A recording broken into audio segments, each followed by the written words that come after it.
Imagine un monde sans TikTok, sans Netflix, sans WhatsApp. Impossible, non? Pourtant, si ces applications sont disponibles partout, tout le temps, c'est grâce à un processus clé, le déploiement. Derrière chaque application que vous utilisez, il y a un processus minutieux pour la rendre accessible, rapide et sans bug. Mais comment faut-il pour déployer des millions de mises à jour sans interruption? Pourquoi TikTok est utilisé par des milliards de personnes en même temps, mais ne bug pas? Aujourd'hui, on va lever le voile sur le secret de la disponibilité des plus grandes plateformes, le DevOps. Hello guys, j'espère que vous allez bien. Alors aujourd'hui, on a un invité de marque. On a monsieur Mohamed Gay, alias Orbit Turner. Du coup, qui est software engineer, sysadmin, DevOps, speaker et entrepreneur. Oh, tout ça. Ouais, tout ça. Bon, Pour dire... c'est un peu trop là. Non, mais ok, bon. La chose qui va changer, c'est qu'on a l'habitude de demander à la personne de se présenter. Mais vu que les gens en général, ils sont humbles, du coup, on va leur poser des questions très spécifiques pour qu'ils puissent détailler un peu. Je préfère. Voilà, vu que les gars, ils sont humbles, quoi. Ils sont trop humbles. So, yeah. Du coup, la première question, c'est pourquoi Orbit Turner? D'où ça vient? Ouais, le nom. Est-ce que tu sais que j'avais la même question? Ah ouais? Mais vous commencez fort là. Bon, au départ, Orbit, j'avais vu ça dans un film. Et moi, je suis quelqu'un qui, très tôt, a été dans le milieu électronique, informatique, machine, etc. Et donc, j'aimais tourner autour de pas mal de sujets dans l'informatique. J'aimais pas juste être dans le dev, etc. Et donc, c'est là où j'ai commencé, après que j'ai regardé un film où il y avait une petite intelligence artificielle qui s'appelait aussi Orbit. Je me suis dit, moi, je vais m'accaparer ce nom-là, ça me paraît cool. Et vu que j'aimais bien toucher à pas mal de choses, ça colle un peu. Après, le Turner, c'est que vu que moi, j'ai commencé en tant que hacker, donc il fallait que je me trouve une deuxième identité et que je me disais, juste un pseudo sans le nom de famille, ça allait pas coller. Et vu que je jouais beaucoup aux jeux vidéo, Turner, ça vient de Joseph William Turner, qui était un artiste. Et donc, un jour, juste au hasard, j'ai vu un de ses œuvres d'art qui est passé et ça m'avait plu avec son histoire. Je me rappelle même plus c'est quoi son histoire. J'ai pris le Orbit Turner, ça colle, c'est cool. C'est juste ça. Ouais, Et après, ça me faisait une identité dans les jeux vidéo, etc. Et ça a continué, quoi. Ah, le storytelling, il est là. Hein. ouais, Storytelling, il est là. Ouais. C'est Mais il n'y a pas de personnes qui ont ce pseudo-là? Je pense pas. J'ai jamais croisé d'autres Orbit Turner au Sénégal et même ailleurs, partout dans les jeux vidéo. À chaque fois que je mets Orbit Turner, j'étais le seul. Et donc, c'était assez cool. C'était très flex. J'ai recherché sur Google avant de l'adopter et c'était assez cool. Bon, après le nom Orbit, il y a beaucoup qui me l'ont piqué. Mais ouais, elle m'appartient. Il faut que je mette Orbit Turner, marque déposée. Ouais, faut enregistrer ça à la CDP. Mais ok, c'est super. Alors aujourd'hui, donc, le sujet de l'épisode, c'est le DevOps. Donc, tu as plein de casquettes. Ouais. Mais aujourd'hui, là, ma question, ce serait comment est-ce que tu t'es retrouvé dans le DevOps en fait? Bon, moi je suis quelqu'un d'hyper curieux, donc j'aime toucher à tout. Et donc, quand j'étais dans le dev, avant que je sois dans le dev, j'aimais bien ouvrir des machines, etc. Donc, faire un peu du sysadmin, formater des machines, être ce gars-là, ce jeune que dans nos maisons on appelle pour lui dire j'ai mon téléphone en bas, j'ai ma machine qui ne fonctionne plus, etc. Donc, de la maintenance, etc. Et donc, j'ai jamais perdu cette passion. Et quand je suis rentré dans le dev qui était ma plus grosse passion, j'aimais pas ne pas aller au bout des choses, j'avais fait, je me rappelle, un site en WordPress, etc. Je voulais déjà connaître comment le déployer et tout. C'est là où j'ai commencé à y toucher et tout.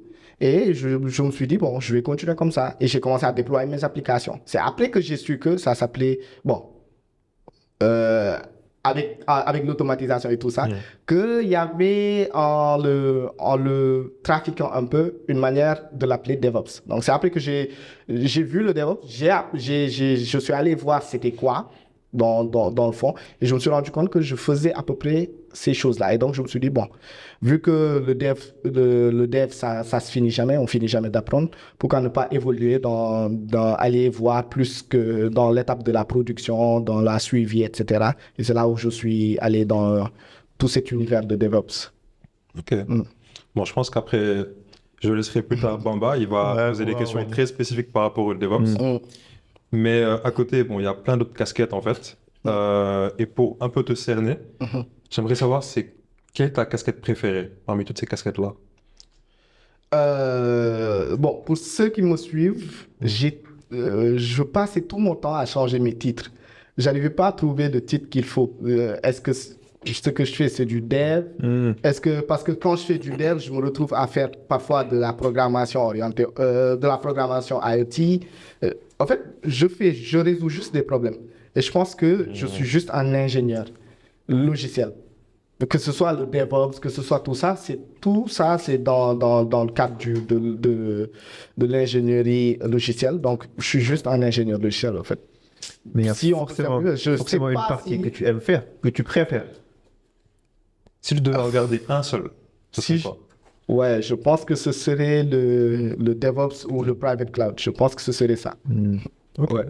Donc on a bien choisi le sujet. Ok. Ok. Et- À côté de ça, bon, malgré toutes les casquettes que tu as également plusieurs activités que tu as aussi. Donc tu touches vraiment beaucoup à plein de choses. Et j'ai vu que tu es entrepreneur.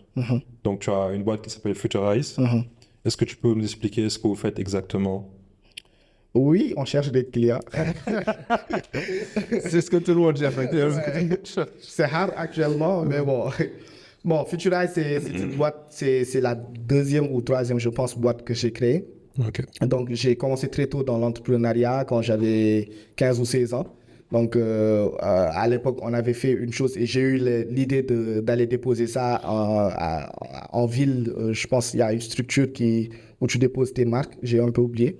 Et c'était auparavant Orbit Lautech. Et donc, vu que j'étais jeune et que j'étais très bête aussi, je pensais que j'allais pouvoir vendre ou que je faisais des choses incroyables. Parce que quand on est renfermé dans sa chambre à créer des choses, on se dit qu'on est incroyable, alors que non, il manquait beaucoup de choses.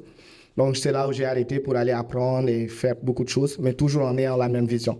Et donc, la vision de Futurize, c'était de créer des choses qui sont utiles à la population d'ici, mais aussi les former à ce qu'ils l'utilisent. Donc, faire avancer un peu la transformation digitale, mais aussi faire des choses qui sont faites par des Sénégalais pour l'Afrique. Donc, c'était ça la vision. Et ça a été officiellement créé en 2020. Donc, actuellement, ça passe vite. On a 5 ans. Ouais. Et tout récemment, on a refait un rebranding. On a changé de Je statut. vous en parle après. Mais Ouais. Et oui, on fait actuellement, avant, on faisait que dans le développement logiciel. Mais actuellement, depuis 2-3 ans, en bac, on est plus orienté dans le private cloud, dans les serveurs, la sécurité, le cloud, le DevOps. Et donc, on est spécialement que dans ça. Donc, tout ce qui est sécurité des accès, tout ce qui est salle serveur, tout ce qui est serveur, tout ce qui est DevOps as a service. Donc, tu as ta boîte, tu as besoin de conseils en DevOps, de mise en compliance. Donc, avec des normes, voilà. ISO 27001, etc., PCI DIS. Et on t'accompagne dans ça. Donc, c'est ce qu'on fait. Et ouais, c'est une expérience très bizarre d'entreprendre au Sénégal. On souffre, Ouais. mais voilà, on tient toujours. Ah, c'est super. Moi, je pense que on peut faire un épisode peut-être juste sur l'entrepreneuriat. Oui, Super lourd. Super. Peut-être on peut faire un épisode même après où on invitera plein d'entrepreneurs comme toi peut-être. Je pense que ça peut être un très bon concept. Invitez maintenant. Il va venir. Je voulais parler, il va venir. Laissez que ça nous connaît. Hein. Je ne sais pas si c'est un truc avec les Mohamed. J'ai constaté que beaucoup Mohamed ont du mal avec l'entrepreneuriat, mais voilà quoi. Wow. Mohamed, il va venir, je vais parler. Ok. Il va venir. Ah, donc on l'attend. Ouais, il va venir. Mais on va vous inviter, on parlera d'entrepreneuriat, Inch'Allah, j'espère. Cool. Si c'est un épisode qui vous plairait, faut le dire en commentaire. Quelles sont les personnes que vous voulez voir et puis on va se charger du reste, quoi. Alors, à côté de Futurize, tu es dans une boîte qui a levé 1 million d'euros. C'est Aeon Medical. Est-ce que tu pourrais nous dire aujourd'hui, c'est quoi Aeon Medical? Qu'est-ce que tu fais là-bas? Alors, Ion, c'est une entreprise qui, mine de rien, c'est une start-up qui est là depuis 2015, donc qui a été formée par le très talentueux Henri Ousmane Gueye et quelques de ses collaborateurs, qui est une start-up qui est spécialisée dans le secteur de la santé, dans la digitalisation de la santé. Mais pas que, par exemple, la santé, mais du parcours de la santé. Donc, en commençant par les hôpitaux jusqu'au dossier patient partagé, qui font que, par exemple, tout Sénégalais aura un seul dossier patient et peu importe l'hôpital où tu vas, dans n'importe quelle région, on aura tes historiques avec ton accord. Et oui, jusqu'à l'assurance, jusqu'à la pharmacie. Et c'est ça, Ion, quoi. Et donc, oui, Ion a d'abord remporté le marché de l'État. Donc, l'État avait fait un marché sur la digitalisation de la santé que Ion a remporté. Et ensuite, de fil en aiguille, ils ont fait une levée de fonds de $1 million qui, croyez-nous, hein, il n'y a pas d'argent. Mais voilà, c'était un fonds de roulement pour une start-up qui ne représente rien hein, pour les startups d'ici. Wow. Encore un autre sujet de l'entrepreneuriat. Ouais, écoute, super. Et au niveau de Aeon, tu occupes quel poste? Alors, initialement, ils m'ont pris en tant que développeur Angular. Alors que je faisais presque plus d'Angular, j'étais toujours dans Angular, hein, c'est mon favori. Mais ils m'ont pris en tant qu'Angular, puis ils m'avaient déjà ciblé pour mes compétences en private cloud. Puis j'ai évolué en private cloud. À un moment donné, je suis passé lead DevOps. Et ensuite, voilà, je suis dans la cellule DevOps Archi, DevSecOps Archi. Et donc, on fait tout ce qui est private cloud et sécurité, architecture. Donc, actuellement, c'est la casquette que je porte. Je suis dans la cellule DevOps. C'est difficile hein, de dire, ouais, je suis exactement ça. Parce que là-bas, malheureusement, de la manière dont on fonctionne, tu es obligé on privilégie la circulation des compétences. Je ne sais même pas si ça se dit ça. Non, mais on est en startup et des fois il y a un besoin, tu sais faire un truc. Tu sais le faire, tu le fais. Tu le fais. C'est ça. Voilà, c'est ça. Mais ça fait une super transition vu que tu fais le DevOps. Je te passe la main Ouais. pour rentrer un peu plus dans le sujet. Je voulais même pas arrêter parce que c'était tellement passionnant ce que tu fais. Et ce qui est fou, c'est que c'est ça l'essence de Steck. Hein. Donc, faire vraiment briller ce genre de personnes-là. Parce que, bon, on n'en parle pas beaucoup. Souvent, ils sont dans leur coin, ils font leurs choses, mais on veut vraiment que tout le monde les connaisse et qu'ils nous partagent leurs expériences et leurs compétences. Du coup, bon, on va parler de DevOps. Alors, techniquement, on va juste faire une définition. Donc, on en parle beaucoup aujourd'hui. Donc, c'est quoi le DevOps? Alors, bon, on est dans un monde qui va très vite. Hein, et donc, initialement, tout ça, les DevOps, etc., c'est depuis que les banquiers ont fait irruption dans notre métier qu'on a commencé à faire de hyper cool pour vendre. Mais c'est juste une alliance entre les développeurs d'une partie et les Ops ou les sysadmins d'une autre partie. Et donc, c'était initialement une culture pour aller plus vite. Donc, c'est pas, par exemple, un métier ou une technique, mais c'est plus une culture, un ensemble de méthodologies qu'on va mettre en place pour aller plus vite, itérer plus vite, livrer plus vite, monitorer plus vite et voilà, tout le temps plus vite quoi. Et donc c'est ça qui a amené la culture du DevOps et ça consiste à mettre en place plusieurs étapes et plusieurs manières de travailler, plusieurs workflows, tout en appliquant la méthodologie agile pour pouvoir aller itérer, aller de l'idéation jusqu'au développement, au monitoring et l'itération. C'est pour ça qu'on parle tout le temps du cycle infini, qui fait que du moment où tu planifies, tu appliques certaines manières de travail, une certaine certaine culture, jusqu'à revenir à la phase de déploiement, à la phase d'idéation de la prochaine fonctionnalité. Donc, c'est ça. Super. Et c'est une culture. C'est une culture. Donc, pas des outils, un ensemble d'outils. C'est ça. C'est que dans cette culture-là, on utilise beaucoup d'outils pour arriver pour résoudre les différentes étapes ou les différentes problématiques qu'on a. Mais le DevOps, c'est pas défini par les outils. Donc, tu peux avoir tous les outils que tu veux, appliquer des pipelines de fou, alors que tu n'es pas compliant à la culture DevOps. Donc, du coup, qu'est-ce qu'il faut pour être compliant à la culture DevOps? Alors, c'est assez subtil, mais il faut, en plus de ces outils-là, il faut savoir penser DevOps. Parce que l'inconvénient des outils DevOps, c'est qu'il y en a énormément. Ouais. On peut finir par faire de l'over-engineering, qui consiste à faire plus qu'on en demande, et être anti-pattern, anti-DevOps. Et donc, le DevOps, c'est de faire de la manière la plus vite, la plus fluide, de penser de la manière la plus efficiente pour arriver à la résolution d'un problème. Donc, c'est ça la culture DevOps. C'est un peu la méthodologie agile, sauf que c'est juste que la culture DevOps, c'est trouver les problèmes, essayer de les régler pour aller plus vite dans la livraison et voilà, c'est ça. Justement, parlons des outils parce que tu l'as dit, il y a plein d'outils. On parle de Git, Kubernetes. Déjà, comment on prononce Kubernetes. Bon, voilà. Plein d'outils. Et du coup, est-ce que tu peux revenir sur les outils qui sont les plus utilisés? Et dans chaque outil, qu'est-ce que ça fait exactement? Donc, on peut démarrer par Git. Ouais, bon, Git, on va commencer par le petit développeur qui est dans sa chambre, qui fait du code très cool Ouais. et qui veut aujourd'hui, ou qui se fait voler son ordinateur, ou qui d'un coup a son disque dur qui lâche. S'il n'a pas sauvegardé ou versionné son code, ou bien lui-même qui fait une modification dont il n'est pas au courant ou qu'il a mal fait, s'il n'a pas l'historique de son code ou l'historique de ses modifications, il peut perdre tout son projet comme ça. Donc, Git est un outil qui a été développé par Linus Torvald en une semaine Ah ouais. pour un peu permettre de versionner et de collaborer sur du code. Donc, ce que ça permet, c'est que moi, je travaille dans ma chambre, j'ai mon code. Je peux créer des branches, faire du versionning de mon code, avoir après chaque modification, avoir cette version du code, savoir qu'est-ce qui est modifié, pouvoir faire des rollbacks et ensuite pouvoir collaborer avec d'autres et pouvoir orchestrer tout ce code-là. Souvent, Git vient avec GitHub. Donc, c'est deux outils qui sont distincts. Bien sûr, par abus de langage, on parle de Git et de GitHub comme la même chose. Mais GitHub, c'est la plateforme qui permet de centraliser les outils, les codes qui ont été faits avec Git. Donc, tout comme il y a GitHub, il y a GitLab, il y a Bitbucket, etc.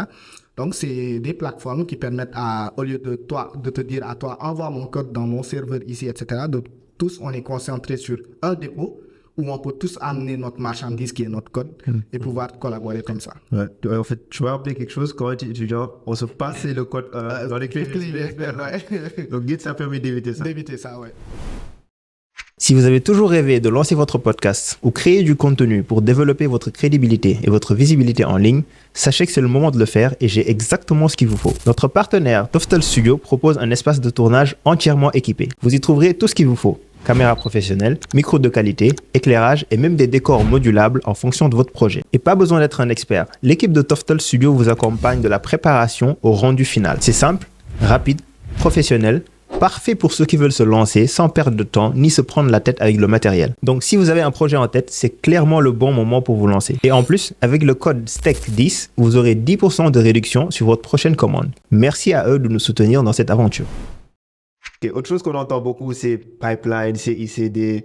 Est-ce que tu veux nous revenir sur ça? Alors, je commence par quoi? Je vais commencer par CI/CD, CI/CD, tu vois. C'est cool, hein? C'est cool quand Ouais. On vend du rêve, hein? Ouais.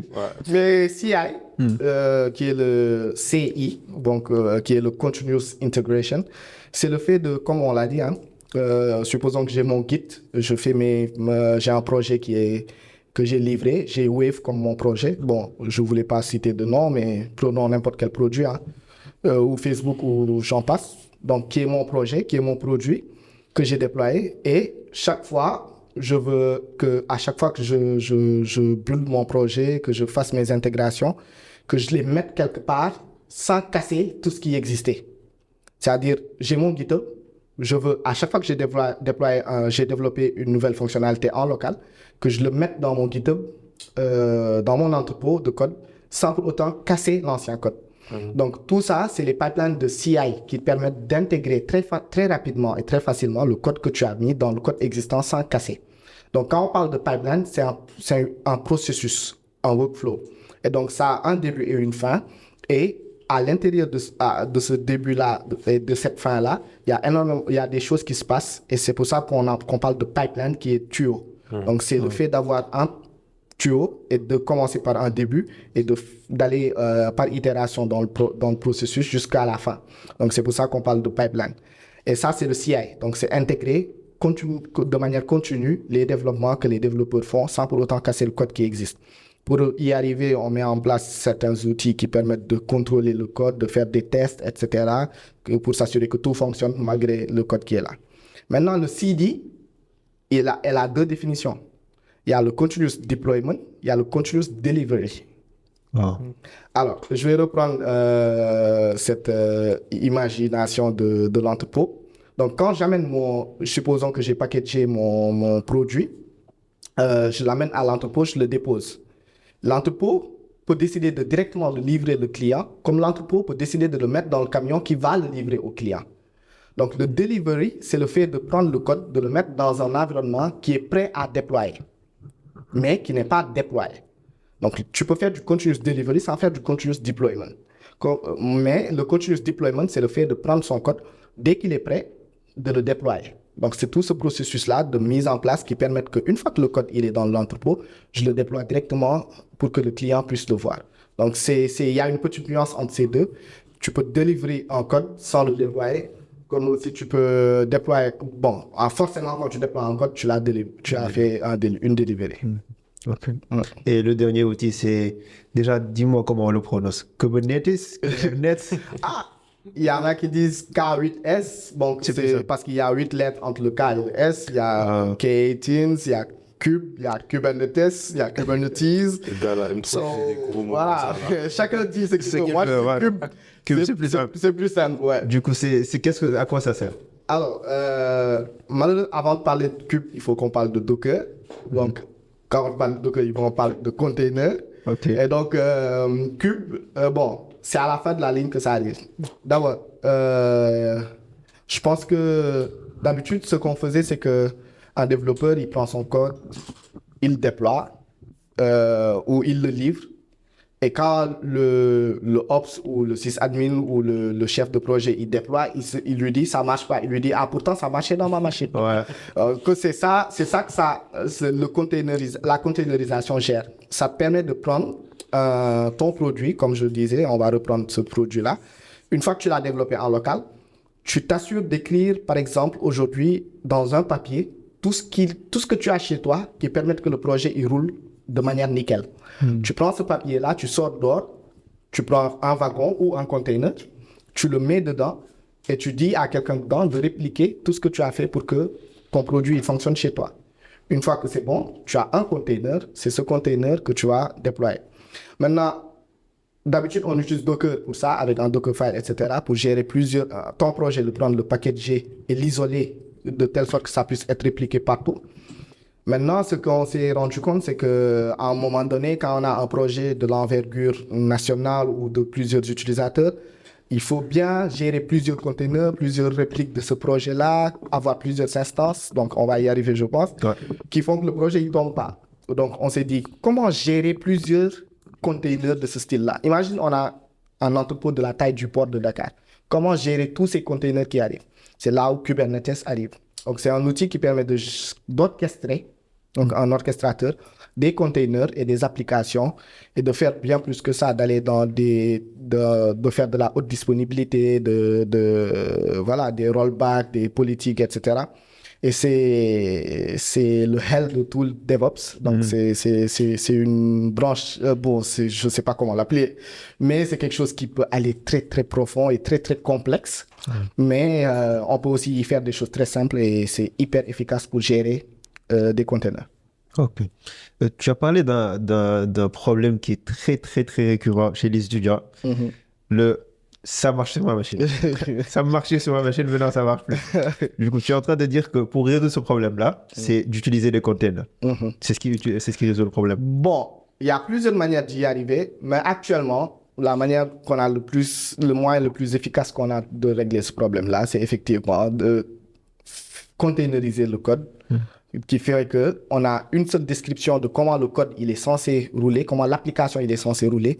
Comme ça, peu importe là où tu amènes ton produit, tu le branches, il doit fonctionner. Donc, c'est ça, mettre en place toutes les normes, etc., les tests et tout, qui vont faire qu'une fois que l'application elle est déployée, elle fonctionne. Et ça, oui, les développeurs actuellement n'ont plus le droit de dire que ça marche sur ma machine et que ça marche pas. Bien que ça arrive toujours, hein, malgré la containerisation. Mais ça, c'est tout un autre sujet. Mais est-ce qu'il y a que Docker comme outil de containerisation? Non, il y a Podman, il y a Containerd qui existe depuis bien plus longtemps que Docker. Et donc, il faut savoir que, bon, techniquement, et cela, c'est plus technique, la containerisation, c'est juste, on prend une application et on l'enveloppe dans un processus. Donc, tu prends tout ce qui concerne l'application et tu en fais un processus. Et donc ça, il existe beaucoup de moteurs qui étaient capables de le faire bien avant Docker.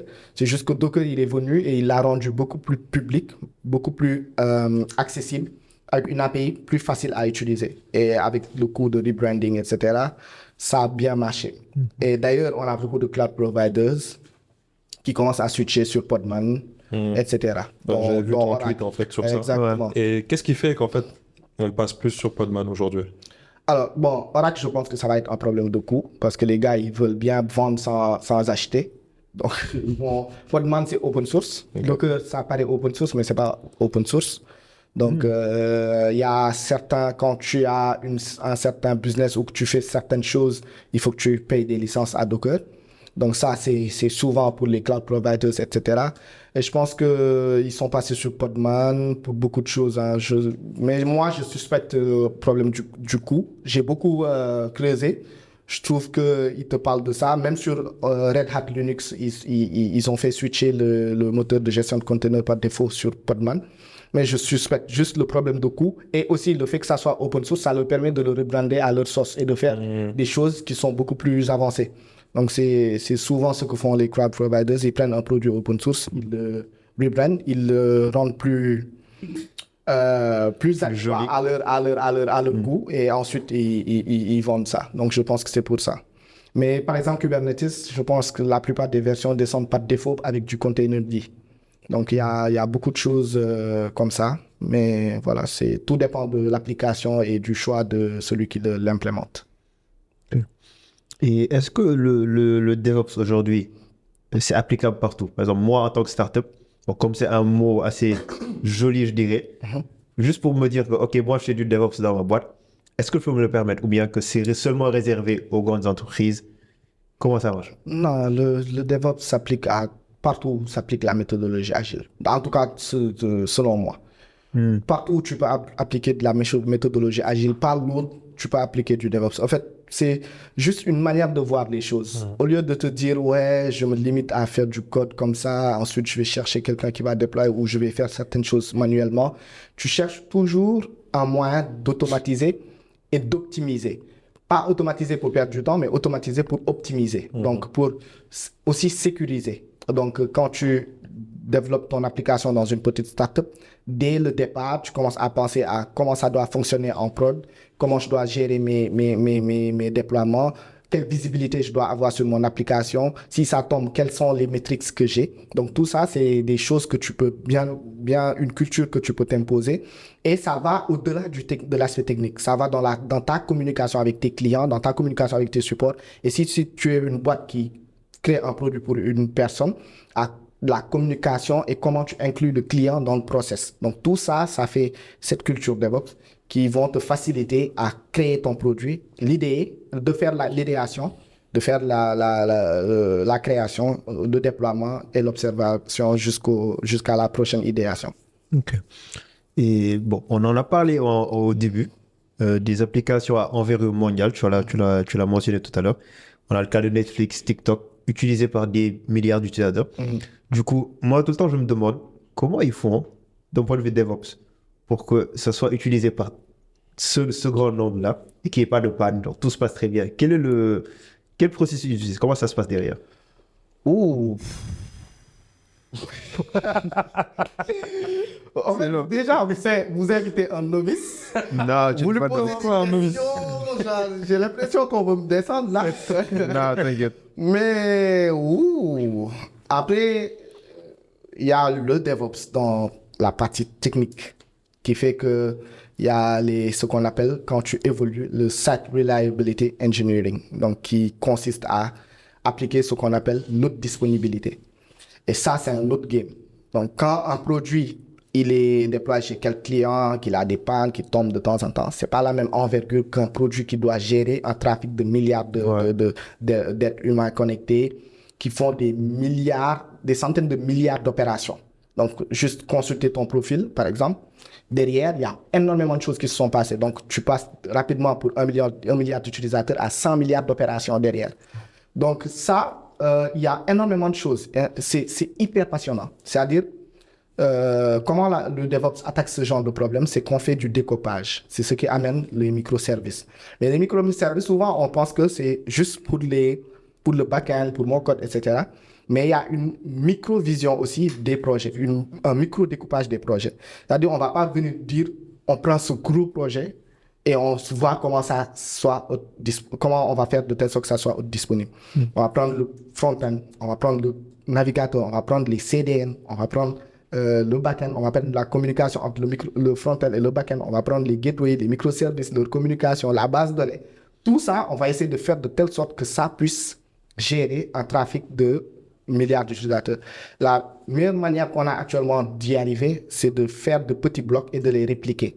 Donc, de faire ce qu'on appelle du horizontal scaling, qui permet de prendre ton application ou les différents services de tes applications et de les répliquer autant de fois que c'est possible selon les ressources dont tu disposes. Après aussi, une fois que tu as fait ça, il y a la réplication même des zones, etc. Mais ça s'appelle la haute disponibilité. Et c'est ça qu'il faut pour que les applications soient disponibles. Mais c'est hyper compliqué. Ouais. Mais d'un point de vue business, est-ce que finalement c'est rentable? Parce que quand tu dis réplication, tu dis plus de coûts. Est-ce que c'est à quel moment je dois me dire que ok, maintenant je dois passer en microservice, je dois faire de la haute disponibilité? Si c'est rentable. Oui, parce que je me dis, est-ce que c'est intéressant pour une startup par exemple de se dire ok, je vais faire de la haute disponibilité? Non, c'est contre-intuitif. En fait, bon, d'habitude, ce que je vois, c'est qu'il y a malheureusement dans notre écosystème, parce que on est tous des passionnés, et voir un nouveau truc qui se présente comme cube, etc., ça nous fait vouloir tester la chose. Souvent, c'est la balle que beaucoup de startups se tirent dans le pied. Il m'est arrivé de faire de la consultance pour des startups qui te disent que, par exemple, dès que vous êtes dans la phase d'architecture du projet, ils te disent, tu vois, Google, ils ont fait ceci comme ça, ils t'envoient des technical notes, etc. Mais on parle de Google, qui est là depuis plus de 20 ans, on parle de Meta, qui est là depuis 2007, etc., qui ont tout le budget du monde, qui peuvent se permettre de faire un cube à échelle planétaire, tu vois, qui peuvent se permettre de faire des data centers dédiés qu'à leur projet, tu vois. Donc, une startup qui vient de débuter, tu résous tes problèmes en fonction de la cible que tu as, tout le temps en calculant la marge. On ne va pas te dire, fais ton projet en monolithe, mais même un monolithe, oui, c'est un monolithe. Ouais. Oui, et ça peut gérer tout un trafic. Donc, même un monolithe, il y a une manière de le faire. Il y a ce qu'on appelle du monolithique modulaire, comme Nest.js le fait si bien. Le meilleur framework du monde. Le meilleur framework du monde. Merci. Qui peut te permettre de gérer des trafics de millions, de centaines de millions, sans pour autant avoir de bottlenecks. Après, il y a beaucoup de choses qui l'accompagnent. Mais voilà. Et quand tu sais que très tôt, là, tu as besoin de microservices, ne le fais que quand tu as énormément de besoin. Quand le besoin, il est vraiment extrêmement important. Ne fais pas de Kubernetes dans ta startup pour un client qui gère une multiservice parce que tu lui fais un ERP basé sur du cloud. Ça n'a pas d'importance. Donc, il faut, et c'est pour ça que le DevOps, la culture DevOps, le mindset, il est hyper important. C'est-à-dire, fais que ce qui est nécessaire pour que le projet roule tout en prévoyant avec une marge, mais faire de la manière la plus simple. Keep it simple, stupid. Les trucs KISS, YAGNI, etc., les principes fondamentaux de coding, ça s'applique dans le DevOps. Il faut tout le temps penser de la manière la plus simple pour répondre au projet. Maintenant, quand le projet, les fonds sont là, le projet a réellement besoin de scale up, then you scale up. Mais tu ne peux pas commencer dès le départ et construire un projet hautement disponible. Non, tu ne vas pas y arriver. C'est un peu le problème du shiny object, quoi. Des fois, on voit plein de choses qui sont intéressantes. On se dit, ouais, est-ce que je vais pas faire ça? Est-ce que je vais pas faire ça? Alors qu'en fait, gars, t'as un chantier sous le nez. Les choses qui sont plus urgentes que de faire de la disponibilité ou bien c'est ça, sujet. Ouais, c'est ça, je pense. Tu vas voir des gens qui font de la disponibilité alors que le projet, ils vont pas. Ils n'ont pas de clients. Ils ont genre 5 Please. Focus, les startups focus. Ok. Du coup, pour rester dans les grandes boîtes, les applications à envergure mondiale, on va parler de sécurité. Donc, il y a la haute disponibilité.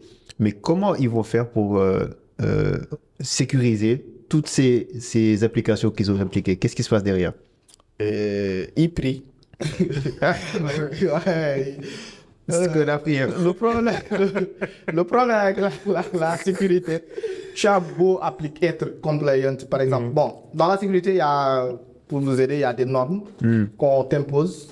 Donc, les boîtes, ils font beaucoup d'audits fréquents pour voir où est-ce qu'il manque de certaines choses, etc. Il y a des normes qui sont en place, telles que le PCI DSS, le ISO 27001, etc., NIST, qui te disent dans chaque chose comment faire de telle sorte d'être le plus sécure possible. Il y a le Zero Trust, maintenant que pas mal de startups prennent en compte, qui est dès la phase d'idéation, dès que tu commences à créer ton produit, tu commences à penser sécurité, donc à intégrer les bonnes pratiques et normes de sécurité. Le problème, c'est que la sécurité, il n'y a pas une seule méthode de le faire. Google se fait hacker, Facebook se fait hacker, Meta, on n'y peut rien. Donc, tu as beau faire de la sécurité, le problème qu'on a, c'est que tu ne peux pas faire de la sécurité pour les gens. Et la plupart des failles qu'on a, ça vient des hommes. Et donc, à moins de peut-être virer tout le monde et mettre des IA Trump à la place des gens, tu seras pas sûr. Et même ça, donc rien, les logiciels, c'est fait par des gens qui pensent, etc. Rien n'empêche de trouver aujourd'hui une autre faille, une autre manière. Tu vois, tu as beau mettre des fenêtres et des portes dans ta maison, un voleur bien déterminé, il va trouver une manière d'entrer par effraction. Donc, c'est difficile, mais ils y arrivent. Ils mettent en place énormément de choses. Ils mettent de l'IA, ils font énormément de pratiques. Ils font des analyses forensiques, ils font des audits hyper poussés, du pen testing. Ils se testent eux-mêmes. Et ils payent même des hackers de dehors. Parce que parfois, quand tu es dans une structure, tu as une visière et tu as une vision très limitée.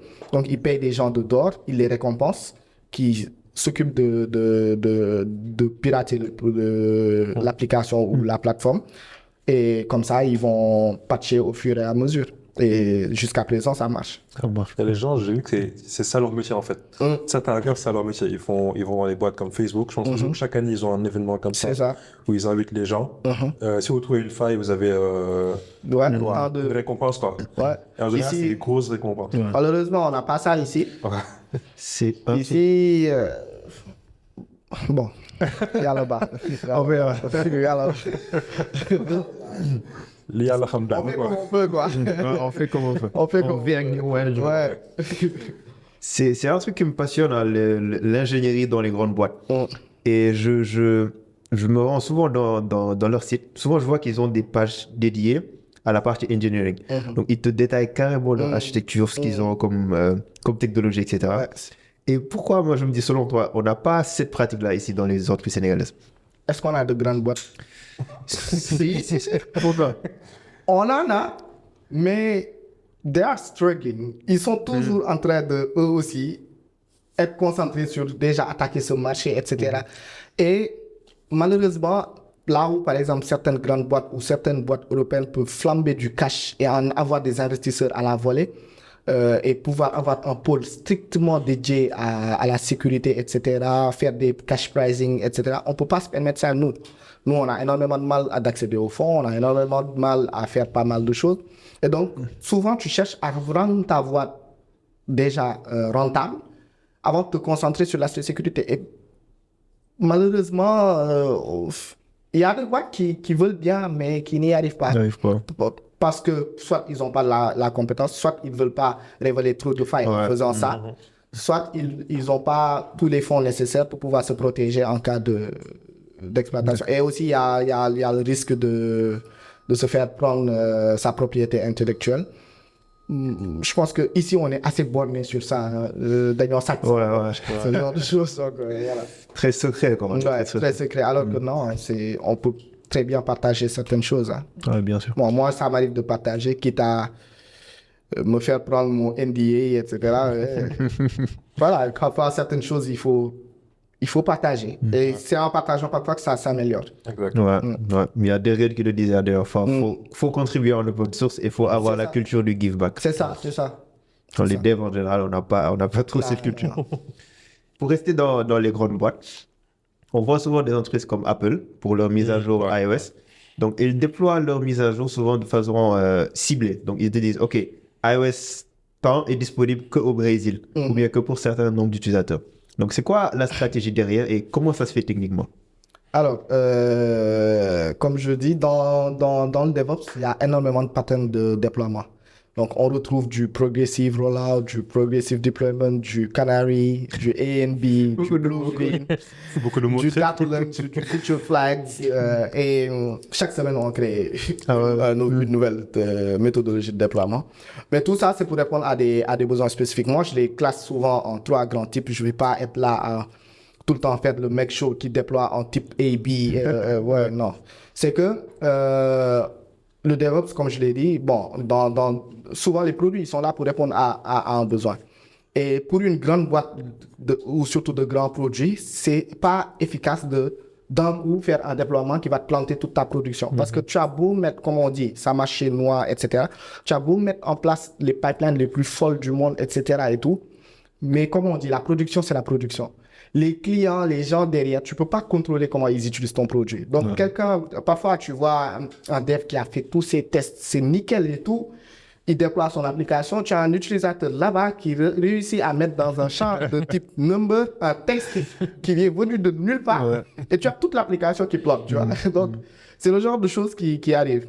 Et donc, pour y revenir, il y a une méthode, un des patterns de déploiement qui s'appelle le canary, qui permet de déployer à une cible donnée d'utilisateurs. Il y a le progressive aussi rollout qui permet de déployer pour un pourcentage donné d'utilisateurs ton produit. Il y a le blue-green qui permet d'avoir 2 environnements où tu as ta version actuelle de prod ou l'ancienne et la nouvelle version. Et donc, progressivement, laisser les utilisateurs y aller un petit à petit pour pouvoir tester. Et tout ça, c'est pour éviter aujourd'hui ou avoir des retours sur des fonctionnalités. Éviter de mettre en place une nouvelle fonctionnalité qui fait que tout le monde déteste. Ça arrive souvent avec WhatsApp, par exemple. Et je ne sais pas comment WhatsApp ils font d'abord. Ils cassent tout le temps des choses. Ça m'étonne, genre. Voilà. Donc, tu testes, tu laisses à certains utilisateurs, tu regardes les retours, ou bien parfois, il n'y a pas besoin de retour. Tu laisses, tu vois que ça fonctionne, il n'y a rien qui plante, il n'y a pas de log d'erreur, etc. Tu observes, tu monitores et tu commences progressivement à laisser tout le monde y arriver. Et oui, effectivement, ça arrive beaucoup sur iPhone. Et à cause de la réglementation juridique, etc., ils sont obligés d'attendre, de déployer pour certains et d'attendre.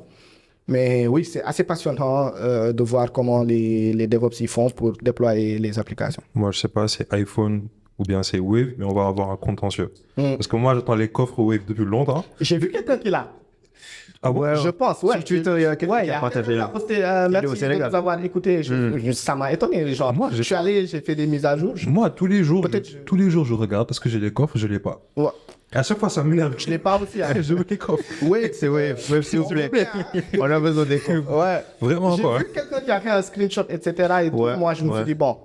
Après, ça m'a paru très bizarre. Et il y a même quelqu'un qui a retweet pour dire c'était quel type de déploiement. On m'a tagué dessus avec. C'était du passé. C'est du Canary, je pense. Canary, ok.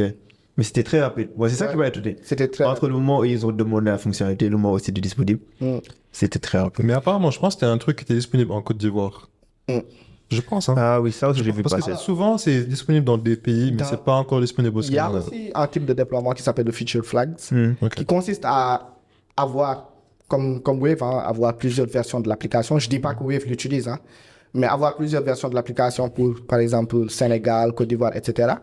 Mais derrière, c'est le même code. Ce qui fait que dans l'application du Sénégal, effectivement, il y a certaines fonctionnalités qui sont déployées comme le coffre, mais ils ne l'activent pas. Et donc, Wave, pour l'activer, n'a pas forcément besoin de faire un nouveau déploiement. On a parlé des grandes boîtes. Maintenant, toi, je veux savoir, quelle est la pire galère que tu as vécue pour une mise en production d'une application? Il y en a beaucoup. Il y en a Mais il y en a une qui sort du lot. Ouais, il y en a 2 qui sortent du lot. Est-ce que... Là, c'est un serveur de production, donc en local ici au Sénégal.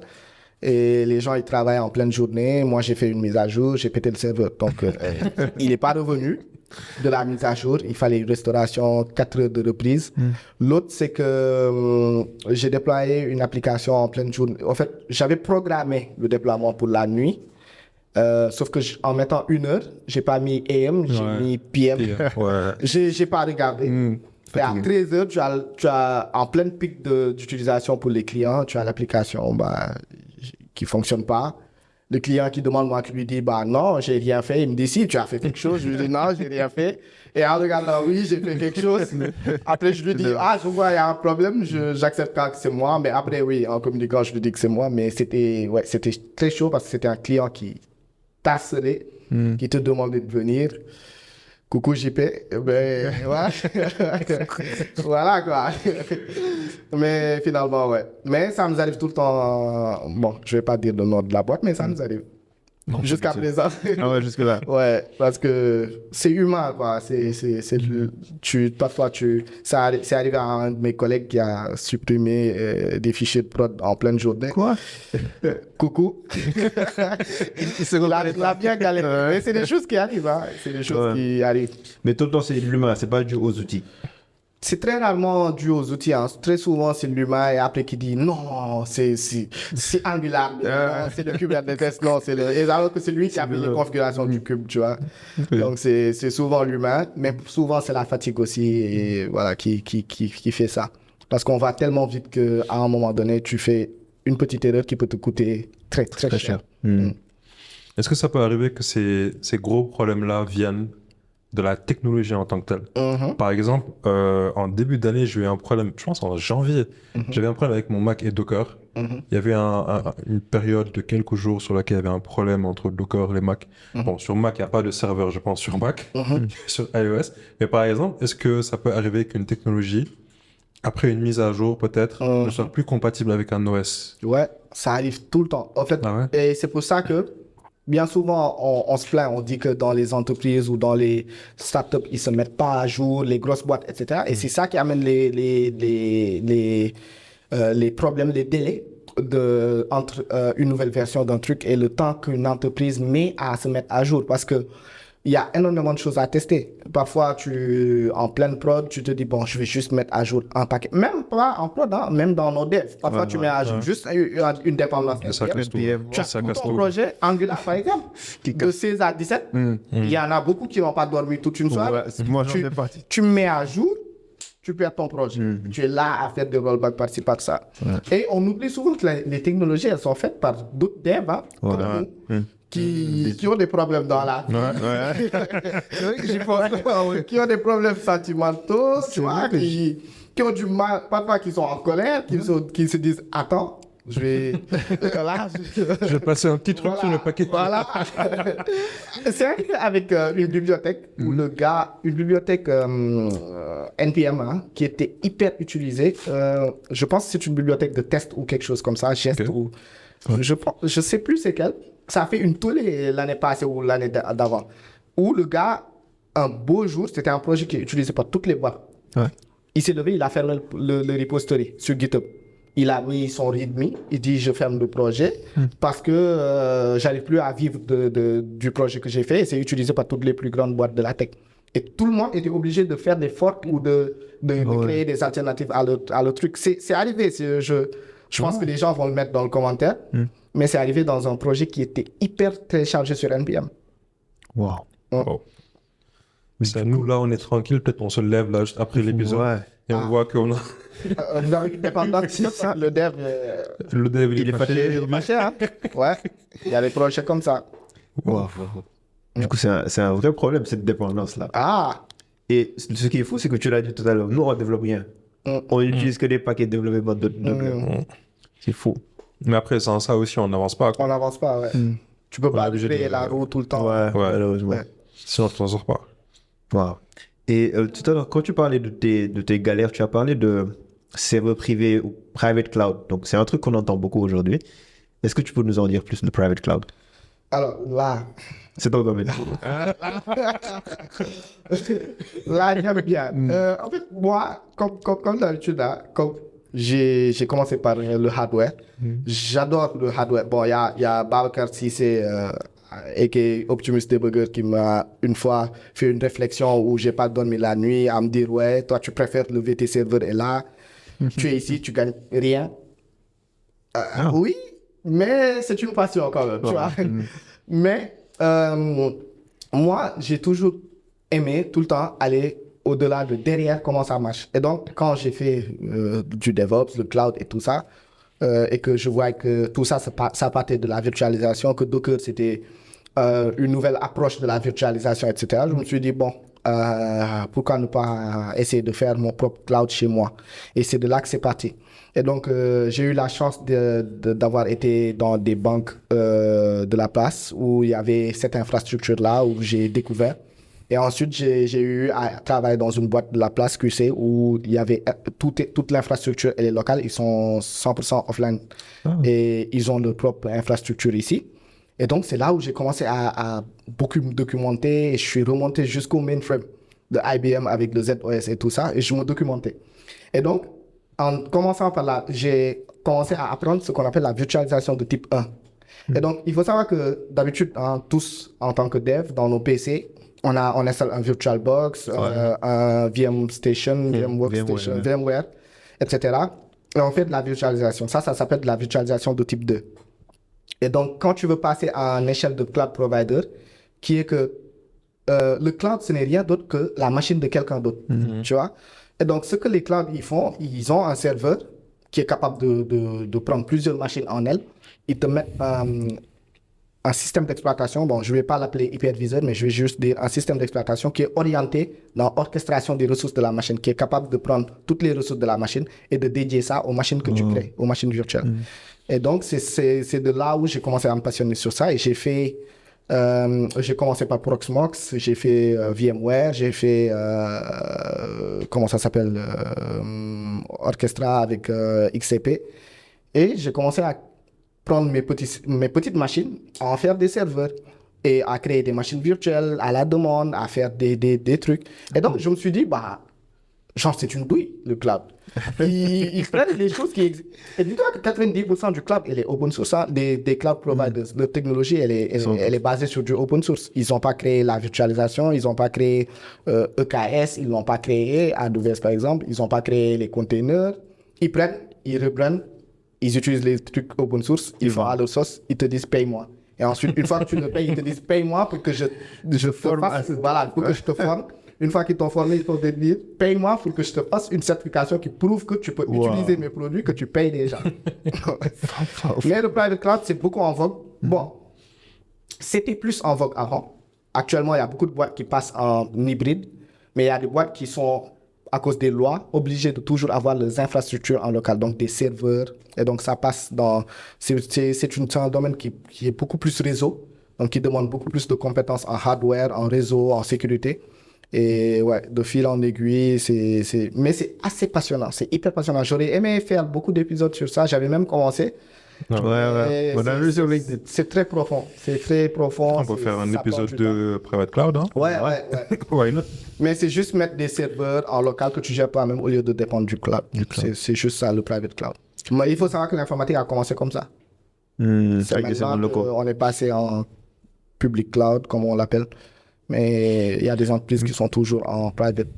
Mais aujourd'hui, quelqu'un qui veut faire du private cloud, comment est-ce qu'il fait? Comment est-ce qu'il se forme? Ouais, il y a beaucoup qui pensent que le coût... En fait, pour une start-up, pour une boîte qui veut répliquer son cloud, public cloud en local, le coût d'achat, le coût d'acquisition, il est énorme. Mais par contre, tu n'as plus de coût sur la longue durée. Bon, électricité. Et même ça, tu peux l'économiser. Hein. Il y a beaucoup de moyens et de techniques qui sont en place qui te permettent d'économiser ça. Mais le cloud, par contre, plus tu grossis, plus tu consommes. Et ça peut être exponentiel, le public cloud. Donc, quand tu veux commencer, beaucoup pensent que aussi, ça s'applique quand tu veux commencer. Alors que non, tu peux juste prendre une vieille machine que tu as chez toi, tu mets un Proxmox dessus, etc. Parce que c'est des trucs qui sont hyper optimisés, qui sont basés sur du Linux. Et tu peux commencer à faire de la virtualisation, à héberger tes propres services. Moi, je peux dire 80% des choses que j'utilise, je les héberge moi-même. Mon gestionnaire de mots de passe, c'est du self-hosted. Ma plateforme de déploiement, c'est du self-hosted. Mes applications sont hostées par moi. Les services télé, les services de son, les services Plex, tout ce que je regarde, c'est moi-même qui l'héberge. Toutes mes données sont avec moi. Bon. Je diminue un peu. J'appartiens aussi à WhatsApp, TikTok, etc. Mais la plupart de tout ce que je peux self-héberger, je le fais parce que c'est fun. Tu apprends, tu essaies toi-même de le faire, mais tous on peut le faire. Et je pense que la plupart des gens, c'est juste qu'ils ont peur de ce truc-là, mais tu peux commencer chez toi. Hein. Le coût, peut-être. Mais moi, le problème avec ce podcast, c'est que à chaque épisode, j'ai envie de faire un nouveau truc. Gars. Le premier épisode, je vais faire de l'IA. Le deuxième épisode, on va faire de l'IoT, on va faire de Là. l'IoT. Là, J'ai fait de la mon serveur là comme maintenant. ça. Hein. Ah ouais. J'ai fait de la smart home comme ça. Tu prends un vieux PC que tu modifies un peu, tu rajoutes de la RAM, tu mets un truc de virtualisation dessus, ou même du Docker simple là. Et chez toi, tu crées tu prends plein de services. Il y a des bibliothèques de services self-hostable que tu mets chez toi et ça te fait un truc connecté à ta télé et c'est hyper cool. Tu peux faire énormément de choses. Il y a toute une communauté sur, par exemple, Reddit, etc., le r/self-hosting ou self-hosted, qui est incroyable, gars. Il y a énormément de choses que tu peux faire qui sont incroyables. Moi qui étais sur le point de supprimer Reddit de mon temps. Ah, gars, non. Tu as à lire maintenant. Non, c'est passionnant. Khamoudou Reddit troll. Ouais, Ouais, il y a des choses à Ouais. dire. Mais moi, là, je me pose la question de la place ou bien le rôle des fournisseurs d'accès. Donc, si j'ai mon private cloud, je dépends un peu toujours de celui qui me fournit Internet.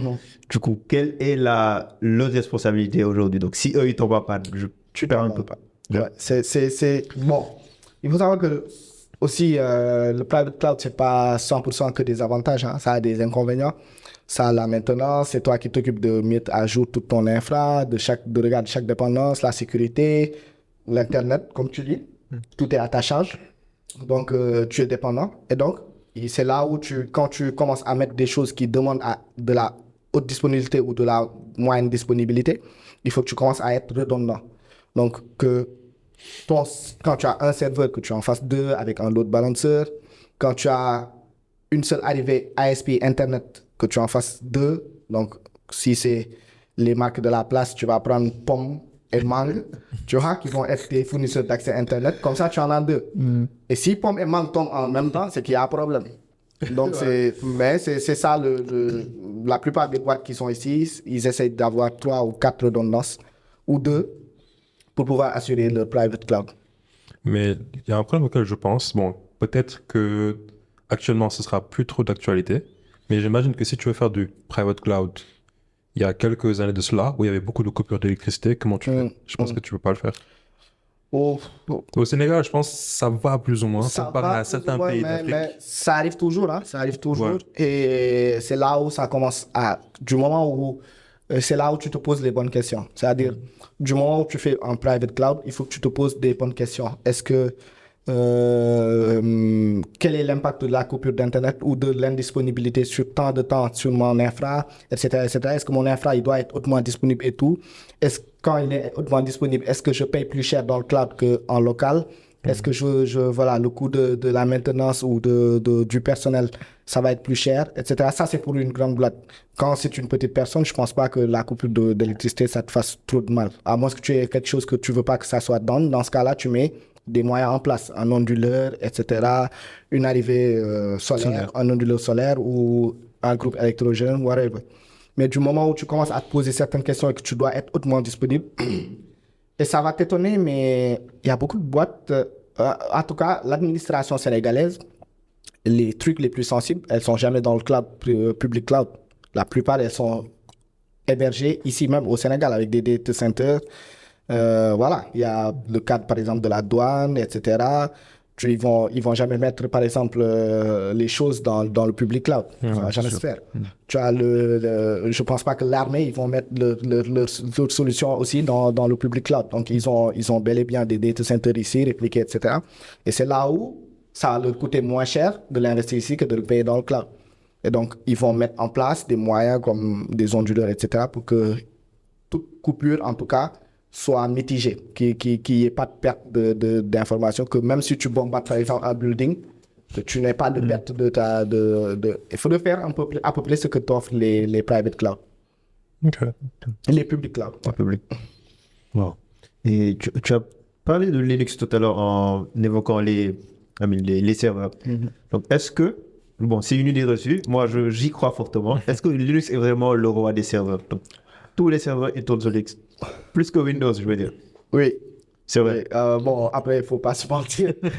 J'aime bien Windows. J'adore Windows. Bizarre, Ah je ouais? sais pas pourquoi j'adore Windows. Je suis le seul gars, peut-être de la Tech qui aime autant Windows. Wow. Avec Marshall, bien sûr. Mais j'aime Windows. Moi, j'ai connu Windows très tôt et j'ai saigné Windows XP sur Internet. J'ai fait Vista, XP, c'était bien. etc. Voilà. Et c'est ça qui m'a construit. Et Windows, avant, je l'ai détesté pour le dev. Ils n'avaient vraiment pas. Mais maintenant, si tu regardes bien, Windows, c'est la meilleure plateforme de dev, je pense. Parce que les Mac vont me contredire. Ouais, je te comprends. Moi, je te contredis je m'en déjà. fous, je dis ce que je pense. Mais Windows, en fait, ils ont NPM, ils ont GitHub, ils ont VS Code, ils ont le WSL là qui permet d'avoir du Linux en cohabitation. Mais avec justement. ton- Windows, il a Linux chez eux. Oui, mais l'intégration qu'ils ont fait, c'est que tu as le meilleur des deux mondes. Tu as carrément un Linux, bon, entre guillemets, sur ta machine. Tu peux taper. Moi, par exemple, sur mon Windows, je ne peux pas faire la différence. Je tape des commandes Linux. Alors que je suis sur Windows. C'est-à-dire, ils ont énormément d'outils. Mais ça, c'est relativement récent, plus ou moins, quoi. Ouais, c'est à ouais, quelques ouais, années, quoi. Alors ouais, qu'ils auraient pu le faire depuis max 5 très ans, longtemps. Ouais. Ça a max. Ouais. Mais ils ont changé de vision. Ouais. Mais rien que pour ça, j'aime bien. Parce qu'ils ont investi dans beaucoup. Ils ont acheté des boîtes. Ça nous a fait peur quand ils ont acheté GitHub, etc. Mais ils ont l'air de respecter les développeurs. Quitte à savoir quand ils vont nous remplacer par des IA. Mais pour le moment, ils ont l'air de nous embrasser, d'aller vers nous. Et j'aime bien. Par contre, quand on parle de serveur, gars, Windows Server, c'est du non. Hein. Difficile, Franchement, c'est difficile. C'est. Ah. C'est Windows, quoi. Tu vas avoir ta prod, ils vont te dire mise à jour en cours. Non, ouais. c'est pas possible. Linux, c'est là, c'est standardisé, c'est efficace, ça consomme pas beaucoup, voilà, c'est robuste, c'est sécure, c'est incroyable. Franchement, et tu vas trouver ça dans quasiment tous les serveurs Ouais. du monde. À part les serveurs qui ont besoin de 1000 Windows Server pour tourner, tel que Active Directory, etc. Et pour le reste, Que du Linux. que du Linux, ouais. C'est le roi des serveurs, franchement. Super. Et tu as parlé d'IA. Là, c'est un sujet très intéressant. On en parle chaque Est-ce que les devs, selon toi, vont être remplacés par les IA? Et est-ce que les DevOps pourraient être remplacés par les IA aussi? Est-ce que, par exemple, tu verrais bien des agents IA qui te mettent en place ta pipeline, par exemple, ton CI/CD automatiquement? Tu fais un prompt, il te gère ça, et puis voilà. Ça, oui. Ça, oui. Par contre, remplacer, c'est un grand terme. Remplacer quoi? Il y a toute une science derrière. Bon, on a vu hein, avec actuellement la Silicon Valley, du moment où actuellement ils ont jeté de l'argent par la fenêtre n'importe comment et ils ont levé des fonds n'importe comment. Actuellement, c'est l'IA qui paye le plus dans le monde. Ouais.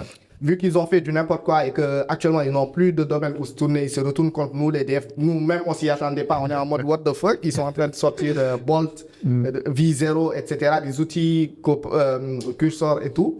On est en mode. Tu vois? Ça sent pas. Mais tu vois, tu l'utilises, tu sais que ça c'est pas encore prêt pour te remplacer. Après, c'est bon. Moi, je l'utilise, ça me permet de faire du vibe coding, d'aller très vite.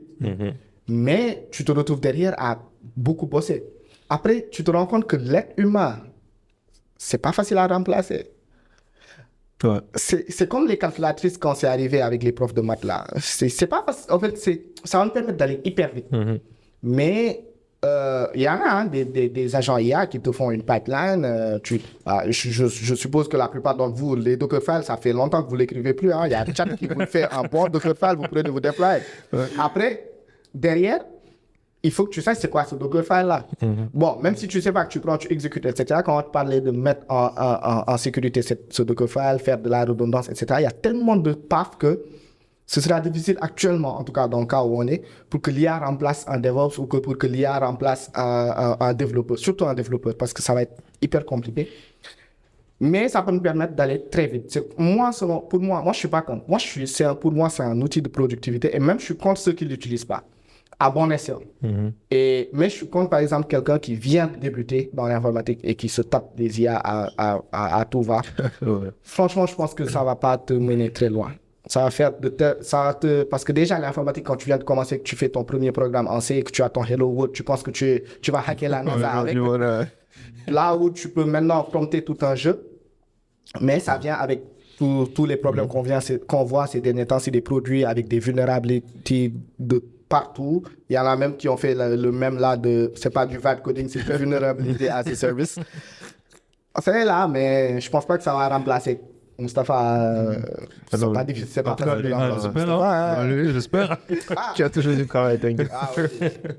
Mais par exemple, là, tu sais, Mais c'est un vrai sujet. on a pris l'IA comme acquis un peu. C'est-à-dire, c'est comme si c'était là depuis 20 ans, alors que non. Enfin, les chats GPT, tout ça, c'est quand même C'est très, très très récent. Et c'est tellement ancré en nous qu'on a l'impression qu'on est presque né avec. Ouais. Alors Ça que va c'est vite. pas le cas. Ça va vite. Et aujourd'hui, si on prend cette même en fait, capacité à évoluer, sur 5 ans, sur 10 ans, est-ce qu'on ne sera pas remplacé, tu penses? En tout cas, en fait, le toi qui venait de commencer le code, tu seras remplacé. Le junior, il sera très vite remplacé.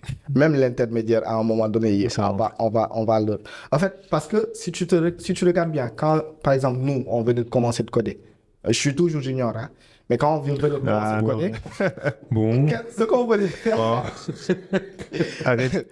Arrête ça. Continuer ce que je dis. Mais quand on venait de commencer de coder, on regardait exactement chaque syntaxe que le prof il tapait au tableau. Le prof il nous donne un exercice ou un problème et on le résout en appliquant exactement les mêmes syntaxes. On ne peut pas aller plus loin, etc. et tout ça. Ça, on a vu qu'actuellement, nous tous, on a un junior dans notre PC qui nous fait faire des trucs incroyables. Donc, tu ne vas plus recruter de junior pour lui donner de petites tâches parce que si tu n'es pas bon, cette bas gamme de développeurs là, c'est pas des bas gamme, mais ces développeurs qui sont pas encore à un niveau où ils peuvent s'imaginer tout un process de faire du développement de l'ingénierie. Moi, je pense qu'il y a pas pour 10 ans pour commencer à remplacer ça. Maintenant, qu'est-ce qu'il faut? Est-ce qu'il faut changer l'approche du dev? Est-ce qu'il faut changer la vision de comment on dev? Est-ce qu'il faut redéfinir tout ça? Je pense bien que oui. Parce que actuellement, on s'en rend pas compte, mais le dev, il a changé. Hein. Ouais. Est-ce que tu dev de la même manière qu'en 2015? Non, pas du tout. Pas du tout. Absolument. Là, ça a complètement changé. Là, franchement, si... Je sais pas, mais si mon chat, il plante, je pense que j'ai des amis. Hein. Ouais. Je peux, chat, il peut générer du code que je peux corriger, que je peux comprendre, etc., que je peux optimiser.